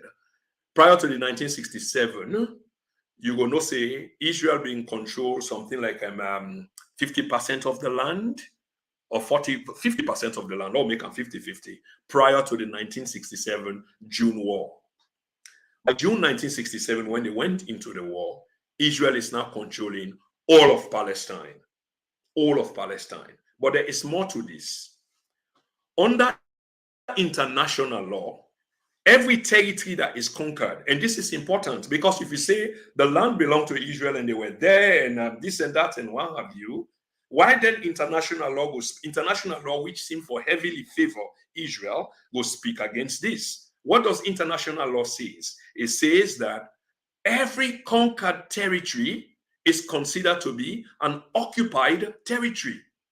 Every conquered territory. So where was Israel prior to 1948? Where was Israel prior to 1967? Why is the argument, including that made of the international community, Barack Obama and others, say Israel need to go back to the 1967 borders? And Hamas, that the brother just spoke of, the caller before the last, including Fatah under the PA, the Palestinian Authority, no longer the PLO. It used to be the PLO, the Palestine Liberation Organization under Yasser Arafat. It's no longer the same because the PA is a client of Israel. We just do the bidding of Israel at the West Bank. We make this difference come between them, but let's leave this and let's just talk about what we talk about now. Under international law, why these people and the call say go back to the 1967 borders. It is true that Hamas and Charter was talking about the annihilation or the eradication or erasing Israel, because this is our land. But it came to a point where they themselves agree, say, this thing in order for care we go forward. So what they decide for do, now for accept the inevitable way the international community agree with, revert to the 1967 lines. This is for Israel. Hamas say we go accept that, including the PA, so that we go able to form a viable Palestinian state living side by side with Israel. These are facts. So Hamas had recognized that. You can't go on living in the past, saying that's what the Charter be say, and because the mainstream press, they refuse for say these things that Hamas had already agreed. And like I'm saying, Hamas wrote to President Bush, say we don't ready for peace, we're ready for the two-state solution. If we can only live by this 1967, lines, we agree. So Hamas had changed. They're no longer the same. Come on now. So anyway, now would I refuse? The Israelis refuse because the intention was to conquer more land. There is this object, how you call them? There's this plan, this objective about a greater Israel. I hope the brother knows about this, which is about conquering more land. And it's obvious, so this is not a conspiracy, because since then, they have been conquering land after land where the international community continue for talk against and condemn them and say, no, these are occupied territories. This is where the abbreviation called OPT, Occupied Palestinian Territories, came from, but there's more to it. So let's talk about resolutions. Resolutions from the United Nations will form this particular state entity. Let's talk about Resolution 242. What are the principles of 242? Resolution 242, the principles of it talk about the inadmissible way how you conquer territory by war. So yes, you go to war, you conquer a territory. When you conquer that territory, you own that territory and get a responsibility for look after territory and the occupants. Both the occupants and the territory in a way as desired by the world community in a decent way. You don't maltreat them, you don't mistreat them. So, the maltreatment of the conquering of territories. Principle number 2, Resolution 242, United Nations. It talk about Israel as a state has the right under the UN Charter. Israel as a state has the right under a UN Charter to make peace with its neighbors. That's 242 resolution. Very important because there's a context there that we need for understand. Waiting, this resolution came to be known as, or come for embody, is the exchange of land for peace. So all these territories that you've captured as a consequence of war, the Arabs have agreed, including the PLO. Brother, you need to forget this now. The PLO and Hamas have agreed then that we will recognize this, because that was the bargain, and that's why they came up with Resolution 242. Say, then these lands that you've conquered, if you can give them back to us, we will do this in exchange of recognition, or by recognizing you as a state entity. And we have to understand this, that at the time, there was no agreeing, which the speaker before the last spoke of or about, that the recognition of the state of Israel was beyond bounds. All the Arab nations were up in arms. No, we can't agree with this, and what have you. But consequently, as things were going, and especially the 1967 war, in which I spoke of earlier, the war, Israel was surrounded by all these hostile Arab nations, yet they prevailed. And when they prevailed, they conquered new territories, such as the Golan Heights, such as the West Bank, such as Gaza, such as the peninsula, the Sinai Peninsula, that's in Egypt, Golan Heights in Syria. Okay? They still hold the Golan Heights today, despite the agreement reached then, in which the other parties agreed, according to Resolution 242, if you give back these lands, in fact, let's forget about the outside players such as Syria and Egypt. Let's talk seriously about Palestine and Israel. 242 says Palestine will recognize you. In other words, the players, the actors in Palestine, Hamas and Fatah, will recognize you as a state with responsibilities like any other state within the United Nations, if only you give the land back. So that was known, is in the annals of history, is documented inside the United Nations, known as the Land for Peace Solution. Guess what? Somebody refused. And who did?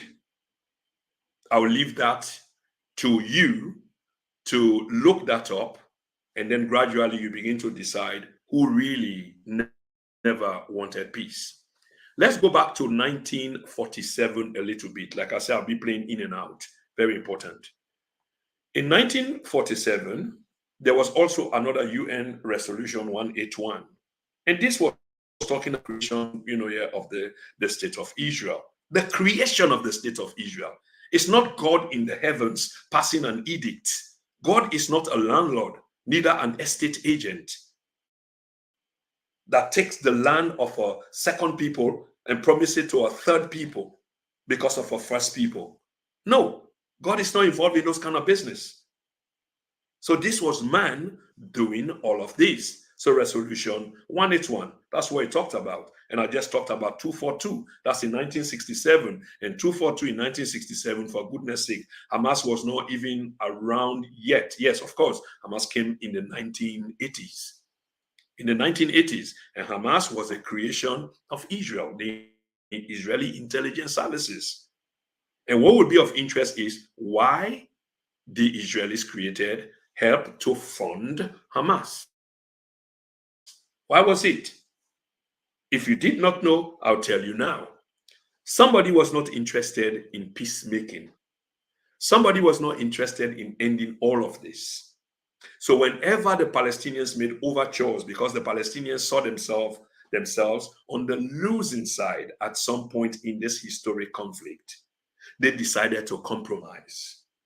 But whenever they compromise, and this is not a secret because it's been leaked out by Israeli officials of higher stature, including the former foreign minister, Tzipi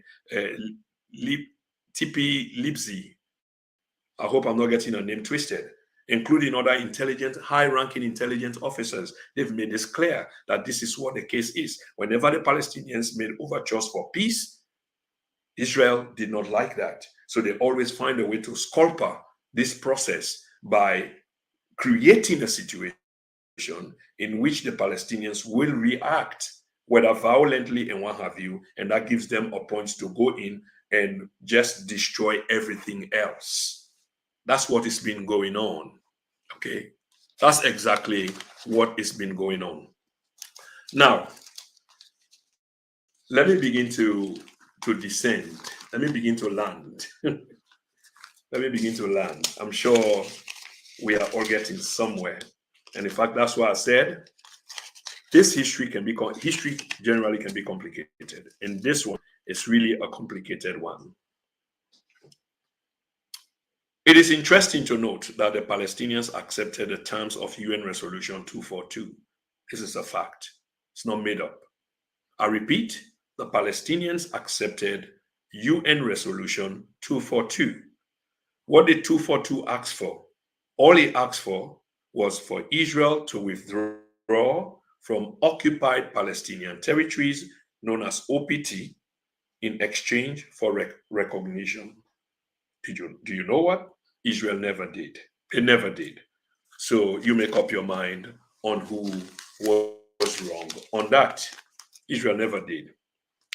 In 1982, the PLO, as the Palestine Liberation Organization, which was the leadership party for the Palestinian people, under the leadership of Yasser Arafat, they were determined, that's way back in 1982, they were determined to gain support for an homeland which was being backed by the international community.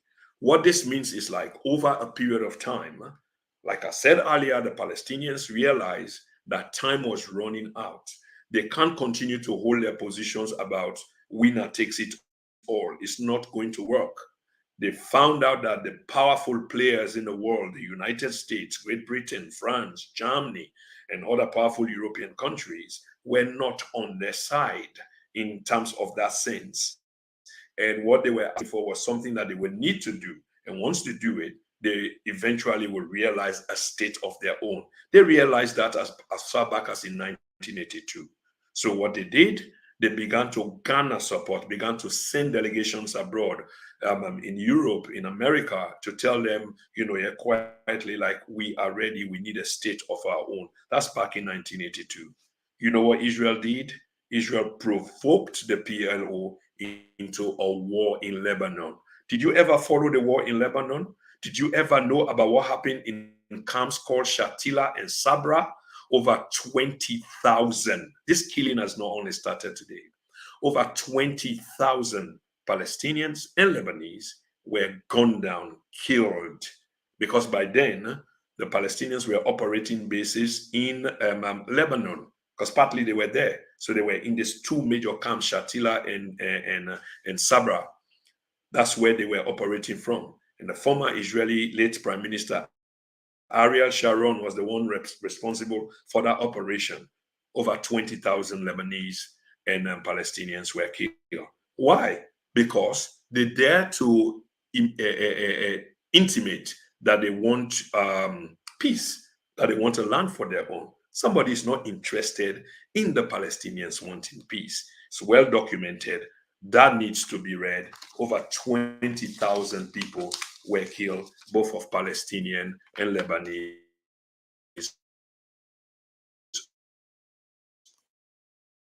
origin. I was talking about resolution 181, something about resolution 181. And I think the caller before then was talking about this briefly without knowing this is what he was talking about, but he does have an idea. And again, he got the numbers, a little bit twisted. But here are the numbers. Resolution 181, that's the formation of an Israeli state, allocated 56%. Remember, Israel was only 6% of the population of historic Palestine. What marvels me, and I'll have to revisit my history, I'm a little bit shocked, because in my Bible, I know that Palestine exists. It existed. There are maps of Palestine in old Bible, maps of Palestine. The territory itself, I've got maps of it. But to say it never existed and it was this state, no. And we have to distinguish between territories and nations and what have you. I don't believe they existed then. But anyway, Resolution 181 allocated 56% to the Israelis. Imagine, and they were only 6% of the population. By then, they had already conquered 80% of the entire territory that was in question. What did the Israelis do? They refused to budge. This is the international community, through the United Nations, through a binding UN Resolution 181, telling them that they need to give up what belong to the Palestinian people, the lands that they've occupied. They refuse. And the Israelis continue to hold on to those lands, defying all authority. And eventually what happened?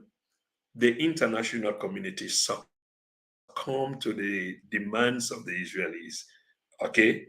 And we have to bear in mind, because it's come out now, it's no secret. We didn't know. Now we know why all this was, which is there is a plan for a greater Israel. There is. There's no joke about that. There's a plan for a greater Israel. Very interesting, very interesting. Now, we also have to realize that when in 1982, when Israel invaded Lebanon and killed over 20,000 Palestinian and Lebanese, Palestinian refugees and Lebanese, over 20,000 of them, we have to remember that the PLO was defeated at that time in 1982. I still remember that. I read Time magazine, Newsweek magazine on the stories. But then that was in 1982. But then in the 1990s, I was to go into the stories deeply and understood something else from the stories. But the biggest thing here is the PLO, that's the Palestine Liberation Organization under Yasser Arafat, was defeated. What eventually came out from that was a few things. One of them was the Palestine Liberation Organization had to leave Beirut. Beirut was badly damaged. The PLO could not sustain themselves in there, and part of the agreement, they had to leave and go into exile far away from their land. So they ended up in Tunisia. Tunisia took them in. At this point, that's when Palestinians began to realize that no one externally was going to help them. Imagine 20,000 of them were massacred, okay, including Lebanese. And this was not the first. In refugee camps, we're seeing happening now today in refugee camps. The point here is it's not new. Refugee camps were being attacked 50 years ago. The expulsion of the Palestinians, yeah, it did happen. So they realized that they're not going to get help. And, in terms of realizing their state, a statehood of their own, and to be a self-determined people. And that's why I was speaking to where they started making overtures to the international community. Yasser Arafat started sending delegations to Europe and the Americans, and the Americas rather, to let them know that they want to call this thing to an end, that these charters have changed, calling for the annihilation of, no, it was only one side that was perpetuating the story, which was no longer true. These people had moved on. The powerful side was Israel, and Israel had very powerful allies. Palestinians realized this a long time ago and said, you know what? We need to really change, other than that would be left out. But every time they made overtures, every time they extend their olive branch, their white handkerchiefs for peace, in order for them to realize the statehood, they were rebuffed, they were battered, beaten, and you name it. In 1987, Gaza and the West Bank went into a civil revolt. Okay? In 1987, I want us to remember this well, because remember, the Gazans or the Palestinian people have been trying very, very hard to realize a state. And like I said, by 1980, in the mid-80s, they had realized that this wasn't going to happen, especially with what happened to them inside Lebanon. They were badly whooped, beaten, killed. And imagine, they couldn't stay within nor without. And from where they were, where they had hope, they could smell Palestine. They could go in and out of Palestine. Now the Israelis under Ariel Sharon had gone in there and killed them. And now they were exiled to Tunisia, who was generous enough to take them in. Still remember that. So in 1987, since they found out that there was nobody on their side, what they did was to go into a civil revolt, okay? It was largely peaceful. And for those of you who may not be familiar with this revolt was known as the Intifada. In fact, it was the first Intifada. Intifada is spelled Intifada, Intifada. This is something that you will need to look into again. And why they went into that, that's the history there. So Intifada, a peaceful revolt that they went into because they wanted to awaken or shock the conscience of the world. I mean, you've abandoned us, so it was a civil uprising. Guess what? The Israelis met that civil uprising with a violent assault, okay? Violent assault. And what we see now is not new. This goes back, a long time ago. And from that violence, the Israelis defeated the Intifada, okay? That first uprising. But out of that defeat of the Intifada came hope. out of that defeat of the Intifada in 1987, which was violently quelled, a loss of lives, it was largely civil, it was a civil disobedience, civil uprising, if you like, was violently quelled. When it was quelled, what came out of it was something called the Oslo Accord, which has been talked about a lot. Again, a lot of us had been deceived as to what was in it and what was not in it.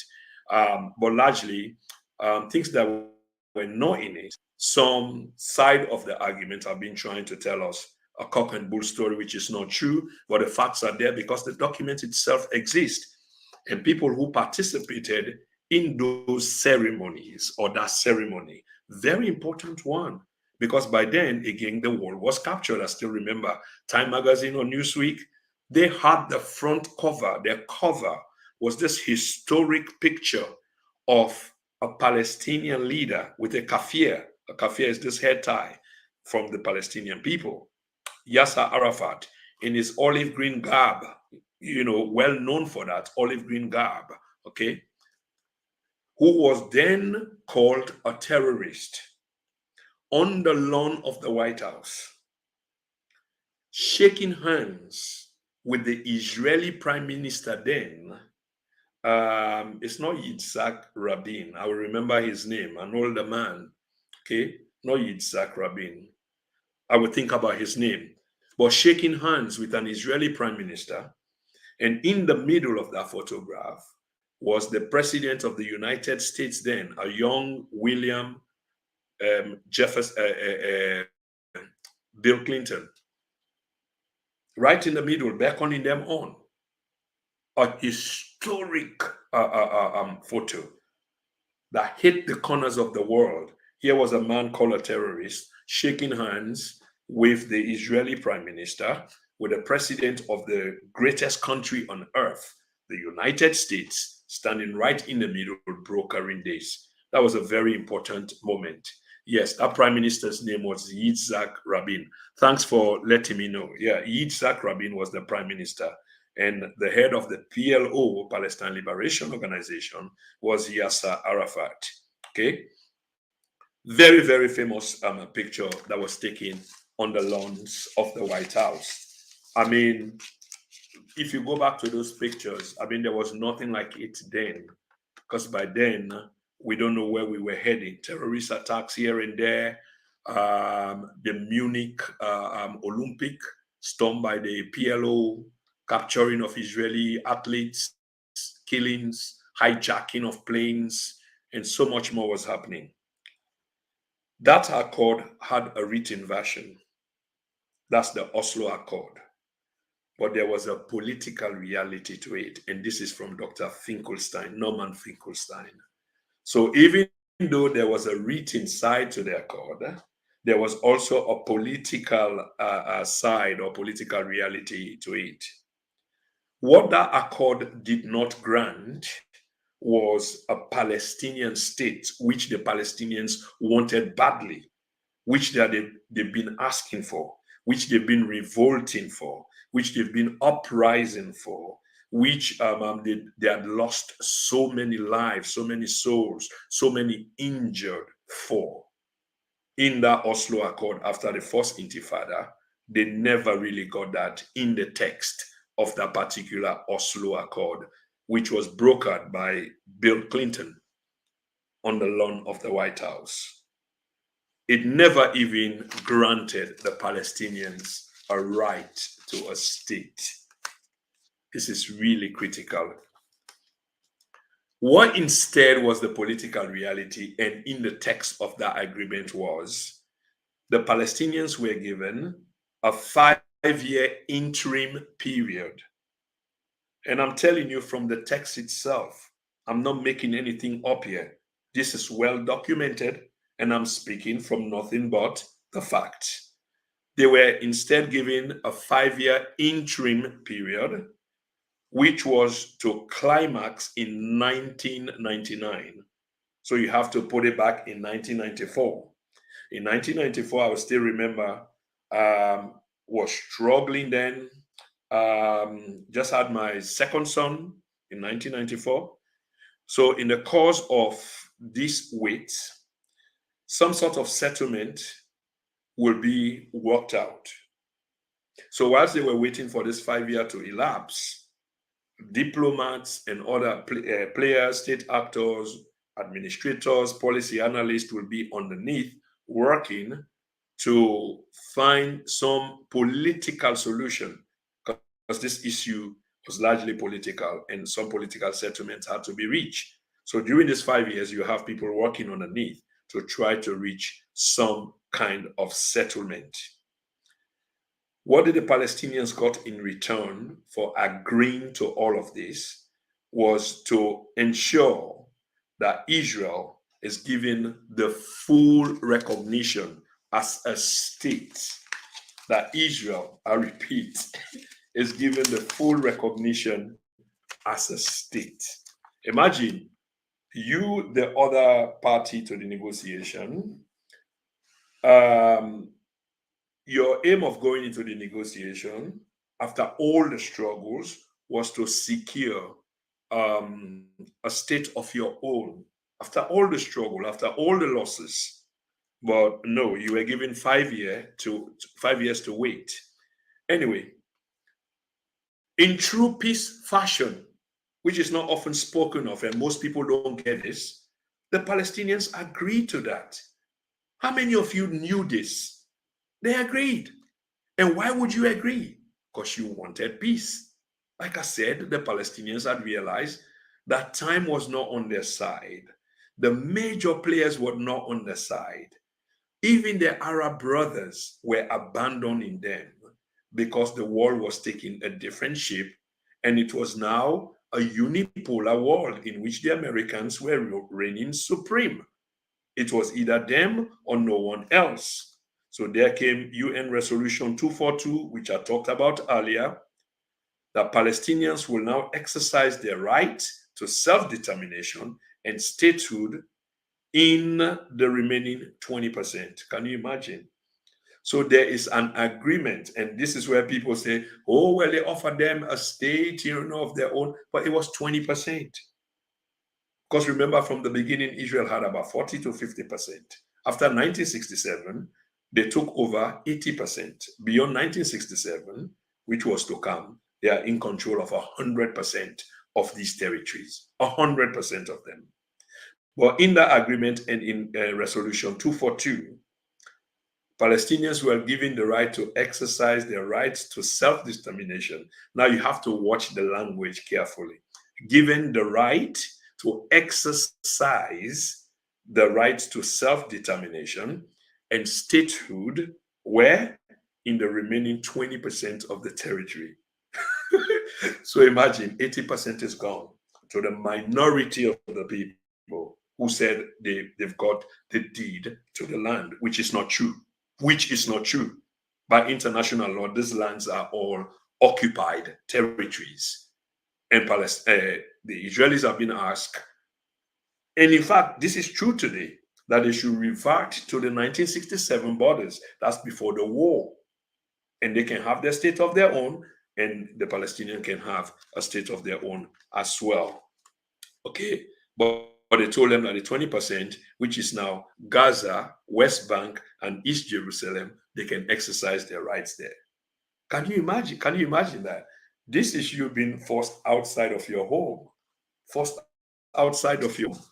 But even with that, the 20% they can't even have, because the 20% is littered with checkpoints upon checkpoints. If I'm going to visit my cousin on the other side, I probably will have to go through 50 checkpoints before I get there, humiliations and what have you. So there's no viable territory that constitutes a Palestinian state. These people are people under occupation, for goodness sake. How much more do we have to explain this? So in that Oslo Accord, they did not even get what they aspire to get, the right to a state. They actually really got nothing other than a promise that in 5 years' time, and the boundaries were shifting fast. The Israelis continue to occupy, continue to take, continue to seize, continue to bulldoze properties. They continue to do that to this day. What happened was Israel, had no regard for international international law. They continue to acquire more land, okay? And even the West Bank, which was 20% now that the Palestinians were told that they could have self-determination and etc., the Israelis took half of that and controlled the other the other half. And people are still living in this myth, this biblical myth, okay? In September 2000, because of what was happening, remember in 1987, we had the first intifada. In September of 2000, we had the second intifada. If you can remember, those of us that are old enough, civil uprising, people picking up stones, people civil disobeying, and what frustrated people. I mean, it's really pathetic, to be honest, if you were to find yourself in that state. So what the Israeli did, as they usually do, was try to repress this uprising violently. And you know what? According to documents, in just a few days, the Israelis fired more than 1 million rounds of ammunition in just few days in the uprising, because they were worried themselves. They wanted to nip the uprising in the bud, as you will see. They fired more than 1 million rounds of ammunition. And this was no joke. This was against the people. And again, there was massive killings. 50 years on, listeners, we ask ourselves, why is this conflict not solved? This is a serious question. Why is the conflict not solved 50 years on? I mean, this is a background narrative that I've just given you, coming from that many years ago. 50 years on, the conflict is still not solved. And the question here is, who is responsible for the for the problem not being solved to this day? And this is where it becomes really pathetic that some in the know try to give others the impression who are not in the know that there is one side which is responsible for this conflict not being solved. Whereas the history, the narrative, the works of academics, anthropologists, sociologists, philosophers, and you name it, political analysts, political sociologists, all these people with these varying backgrounds have documented on why this problem is not solved up to today. And there's only one power responsible for this. And this power continue to acquire land. And you've seen in what I've said, which is documented, it's not made up. I hold no bias against anybody in this conflict. Yes, on a human basis, I feel hurt on what's going on, because I see humanity being decimated, a land, have been pummeled, which looked like a scene from World War II in the 21st century. And we still are witnessing or observing as observers. And even when people want to go out to protest, they are being called names. Now, the leadership that emerged after the 1967 war to lead the Palestinian people was the Palestine Liberation Organization, which is not new. Why did I mention them again? Because they no longer exist. They emerged after the 1967 war. Of course, the present leader, Abu Mazen, that's his nickname, by the way, is a founding member of the PLO. But the PLO has since metamorphosized into something else. It has since become a client of the Israeli state, in which it was supposed to look after the interests of Israel. Same colonial mentality. I mean, the British did it a lot, the French did it. They will always have locals who will look after the millions of people in behalf of the master who is far away, but the master can sleep because one of theirs is looking after the people, and we resort to all kinds of violence. Hosni Mubarak and many others, including Sisi, who is there now in Egypt, they will all do the same thing. Now, when the conflict kind of broke out in Lebanon. That's in 1982. The kill ratio was 20 to 1.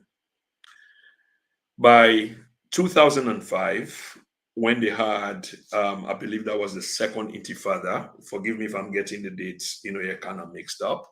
But of course, there were two intifadas, one in the 1980s and the second one in 2005, I believe.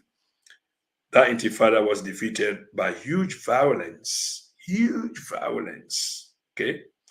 But what came out of that intifada again, just like the first one, which bore the Oslo Accord, was or is the elections of 2006 in Gaza. And this is important because this tells us the story, okay? And a story of democracy. We know that Israel did set up the PA. PA means the Palestinian Authority. That's not the PLO. The PLO is long gone, it's changed. There are some members from the PLO who are still there, but it's the PA, Palestinian Authority. So the Israelis set that up. They encourage Hamas to partake in those elections. And just before I go into those elections, I think I did mention it in passing, that the Israelis have got a hand in the formation of Hamas. They helped to create Hamas. They helped to fund Hamas. Even though people complain that this was a dangerous organization, the phrase used to describe them and what the Israelis used to justify their support for Hamas is that they control the high flame. So you know how a flame can be dangerous. But they are saying that this is a flame that they can control. And if you can control the flame, so therefore it's not a problem to you. But the point here is the reason why they were part and parcel in the formation of Hamas is to use Hamas as a wedge, as a disturbing factor between them and the PA.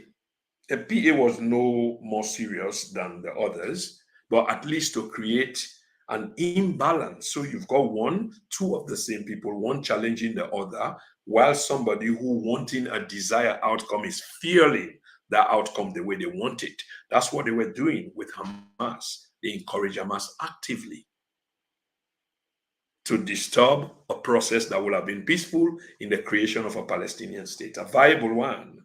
But this was not to happen because why? The greater power, the Jews, never wanted the state to be created. Never. Because again, there's a plan for a greater Israel from the river to the sea. Same thing. But it's critical when the other people say it and it's been misconstrued, misunderstood, misread. In the second phase, we'll talk about that phrase. Of course, when I hear people, you're over arms with this, and it's like, wow. So why are you not upset with the other? But the media has made you to loathe the term, and you haven't taken up the opportunity to try to learn exactly what it means that Palestine shall be free from the river to the sea. It's really unfortunate. To everyone's surprise, when this election was called and Hamas was encouraged to participate in the elections, because it was supposed to be a Palestinian Authority thing, Hamas won the elections. And guess what? The former president of the United States, Jimmy Al Carter, a Democratic president, okay, that was back in the 70s, 1976, 77, 78. And I believe he lost to Ronald Reagan. Yeah, I was watching this stuff then. He's now, going around the world trying to initiate peace, hold elections, free and fair elections. He said, this is the former president of the United States who has held elections in dozens and dozens of countries. Apart from what happened in Sierra Leone, in which the authorities in Sierra Leone tried to ridicule him his center, and by extension, his organization, the Carter Center, he's known to be a truth sayer because he's got nothing to lose now. He's just building on his legacy. He's actually 99 years old now, or 100 years old. He's no longer active, but his organization, the Carter Center, is still active. They said about the Palestinian elections in Gaza that the elections, President Carter, were completely free and fair. And you don't have this kind of elections in the Middle East. You don't. This is what Carter said. But because, and this was an exercise of democracy, by the way, and that tells you about the hypocrisy which stinks all the way to the high heavens. The double standards that the same press, legacy press, are not talking about. They want to give you a different context. But the people won the elections. And because they won the elections, and they were not the choice of the powers that be, i.e., the UK, the US, Israel, of course, the day after they won the elections, an embargo, a stranglehold was put on the strip, on Gaza Strip. Gaza Strip, it holds 2 million plus people, 2.3, some people say, 2.1, others say, but 2 million people, we all agree with that. And the strip is 5 miles wide.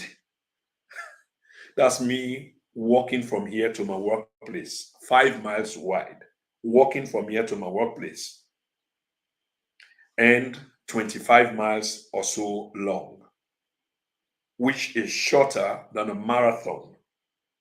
A marathon, I think, is something like 26 miles.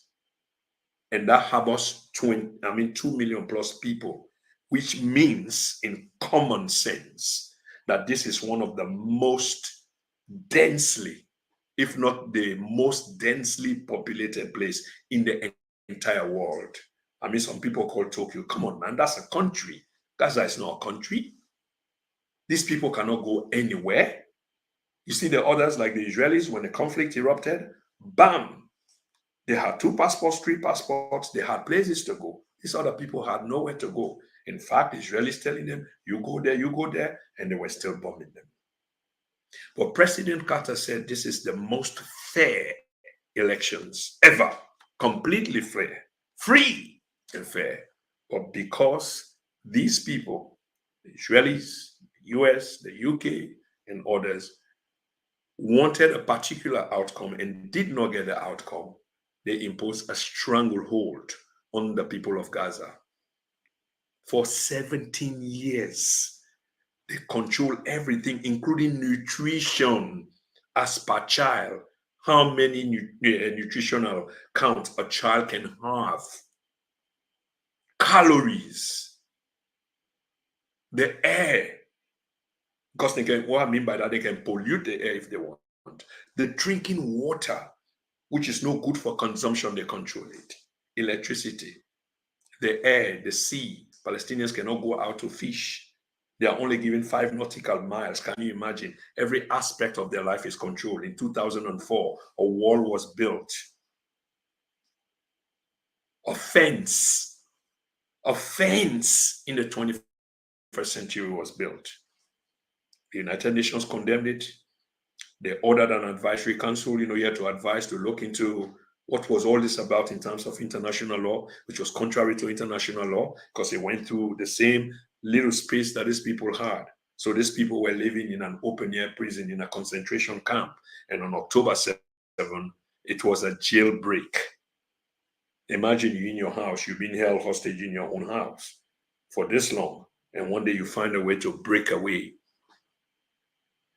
I'm not saying that what happened was justified, because this is the thing, but every other people that they bring on media is like, would you condemn this? Would you even though we've gone way past that, now we're talking about 10,000 people dead that they've counted. But yet still, because it's the numbers coming from these people, because they are less of a human, their blood is not that pure. So everything about them is questioned. I mean, how do you sleep at night seeing babies being pulled from under rubbles, seeing mangled bodies of babies, children being pulled under rubbles? I mean, yes, October 7 was abhorrent, is condemned, was uncalled for, but did not happen in a vacuum. Did it? No. I don't want to see anybody get killed. But 4 weeks on, 5 weeks on, we're seeing war crime being committed in our faces. People were quick to condemn Putin. His war crimes were as clear as day. No investigation, nothing of the kind. But when it comes to this conflict in Israel, when you ask the powers that be, suddenly it becomes semantics. We'll have to look into what the human rights lawyers, say and what constituted. But when you ask them just the other time, the turning off of electricity, the deprivation of food, water, and other resources, it constitutes war crime. It's as clear as that. I'll leave you guys with this finally. I mean, with all this outrage, between 2006 and 2023, there have been 5 major campaigns against the stricken people of the Gaza Strip. 5 different campaigns. Okay. These 5 different campaigns have seen the loss of lives of people in the thousands from one side of the aisle. I'll leave you with 2. Was that in 2008 or 2006? When did Barack Obama became president? 2006, I believe. Just within that time, the Israelis launched Operation Casled. I mean, these things just used to happen like common because they are the superior side. And remember, under international law, they are tasked or has the responsibility, obligation to look after the occupied. That's the responsibility of the occupier. And the occupied has got every right to resist. International law is not me saying this. An occupier can be resisted by the occupied using every means necessary. Do you feel me? Do you hear me, Fambu? So when Barack Obama took over, the Israelis launched one of their usual Operation Casled. Over 2,000 Palestinians were killed. 350 of them were children. Where was the outrage? Barack Obama was new then, so a lot of people forgave him, and people were calling for ceasefire, and there was no ceasefire. But before the inauguration, because he never wanted that, he called for ceasefire or a pause to the conflict. And of course, Israel had to pause because they gives us this impression like Israel is, listens to no one. I disagree. No. I mean, they get 3 billion plus every year from the United States and many other perks and benefits and affiliation and association and exchange and you name it. Of course, they've got an influence over them. They provide them with diplomatic cover. They do military exchanges, weaponry, intelligence, and what have you, so much. But when Barack wanted a pause, of course, because the day of inauguration, you don't want something else happening, you're there. And this Operation Casled was on December 26th, when most of us will have been celebrating around the world Boxing Day, while the people of this region were under fire, real heat. Imagine feeling the wrath of one of the most powerful armies in the entire world and the most powerful one in the region, for goodness sake. In 2012, there was also another Operation Iron Edge. I hope I'm getting the operations right. But yeah, and the date's right. A further, I think 2,500 or so Palestinians were killed in this. Imagine, I mean, we're talking about hundreds of people killed. That was a 51-day war. 500 of them were children. So all of this is not new. Would they see this outrage or hear this phrase that the people of Palestine or the people of Gaza have a right to defend themselves, as we've heard over and over in this operation? Do you feel the double standard? Do you see the double standard? But where there's no justice, there will be no peace. The operation is still ongoing, but it doesn't really end there. It's what happens when the operation ends and how do we go forward. We've seen people reiterate the same lies, including the White House. The President of the United States made a statement given to him by the Israeli Prime Minister, the intelligence services. I mean, this is the President of the United States. Where are all the intelligence services that this document has to go through for the President to come to the world on the lawn of the White House and say, I have seen pictures of beheaded babies? Very embarrassing, isn't it? The White House had to walk this back. Why did it, first of all, made it into the hand speech of the President? Why?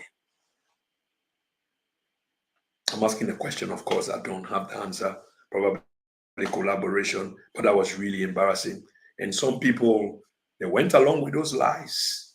And some people still believe it today, even though the people have rejected that, no piece of evidence has been provided, and etc. But like I say again, where there is no peace, there will be, where there's no justice, there will be no peace. What is needed here is common sense, reasonability, fair play, and a viable Palestinian state where these two people can live side by side. The occupier has to take responsibility. The violence has to end. The killings will have to end. Our voices may not be consequential to the outcome of this conflict, but I have no doubt that it will give us peace of mind. That the idea that I've said what I've said, and this is important because I could get cancelled for saying what I've said while believing in a land where I'm supposed to be entitled to free speech. I make some money out of my broadcast that I make, and I could be cancelled and I will lose that. But do I have to be a hypocrite? How do I sleep then? I've been under war before and know the feeling that every time I watch this, I don't watch it anymore as frequently as I do. Every time I hear a sound, imagine some of us that were there, in fact, far away from the action. I mean, back home, just the sound of a jet above and knowing what they can do. And in that close proximity, how do you feel? So I feel good I express myself on this basis. I've gotten it off my chest. I try to say as accurately as I can what I think I know about the conflict and have looked at it into it deeply and try to avoid controversies and conspiracies. And I'm not trying to make anything up. If I did made an error, it would have been a genuine one. But I don't see, probably, yeah, I'm human. But where there is no peace, where there is no justice, there will only be chaos. The Palestinian people have suffered and endured a lot of suffering. Babies been killed, mangled bodies, decimated, obliterated,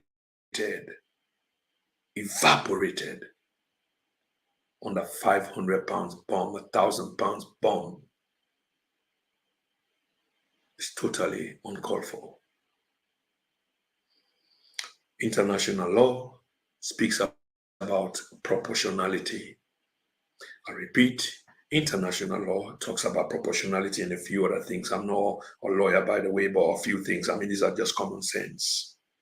And in terms of proportionality, what it does say is, in terms of the excuses that the Israelis are giving, for example, the bombing of refugee camps, and saying that when we targeted the leadership of us, there were 2 Hamas terrorists in there. So that's where the law of proportionality comes in. You bear responsibility.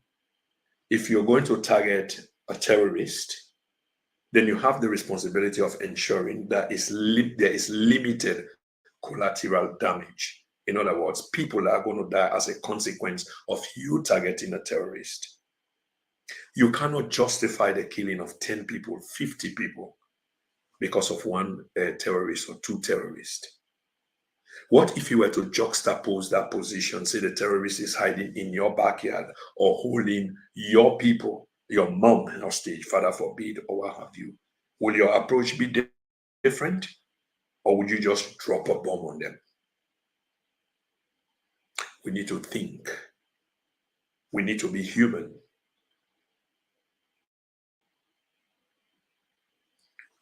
Killing of one does not mean another has to be killed to equate the killing or even go beyond, because this looks more like revenge. But how many more will have to die?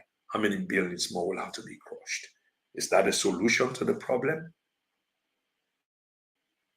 I don't think so, but who am I? Ladies and gentlemen, it's been a TNN TV Media Empire production. My name is Prince Emil Krumah. To you, watch out for the flyer. Rwanda has got a free visa scheme for Africans, and Rwanda is thriving. It could be an opportunity. But we're coming up with a program in which we'll provide more information to you people that probably some of us could take advantage of that opportunity by another African country which is doing quite well. It's been a TNN Media Empire production. I'm Prince Krumah.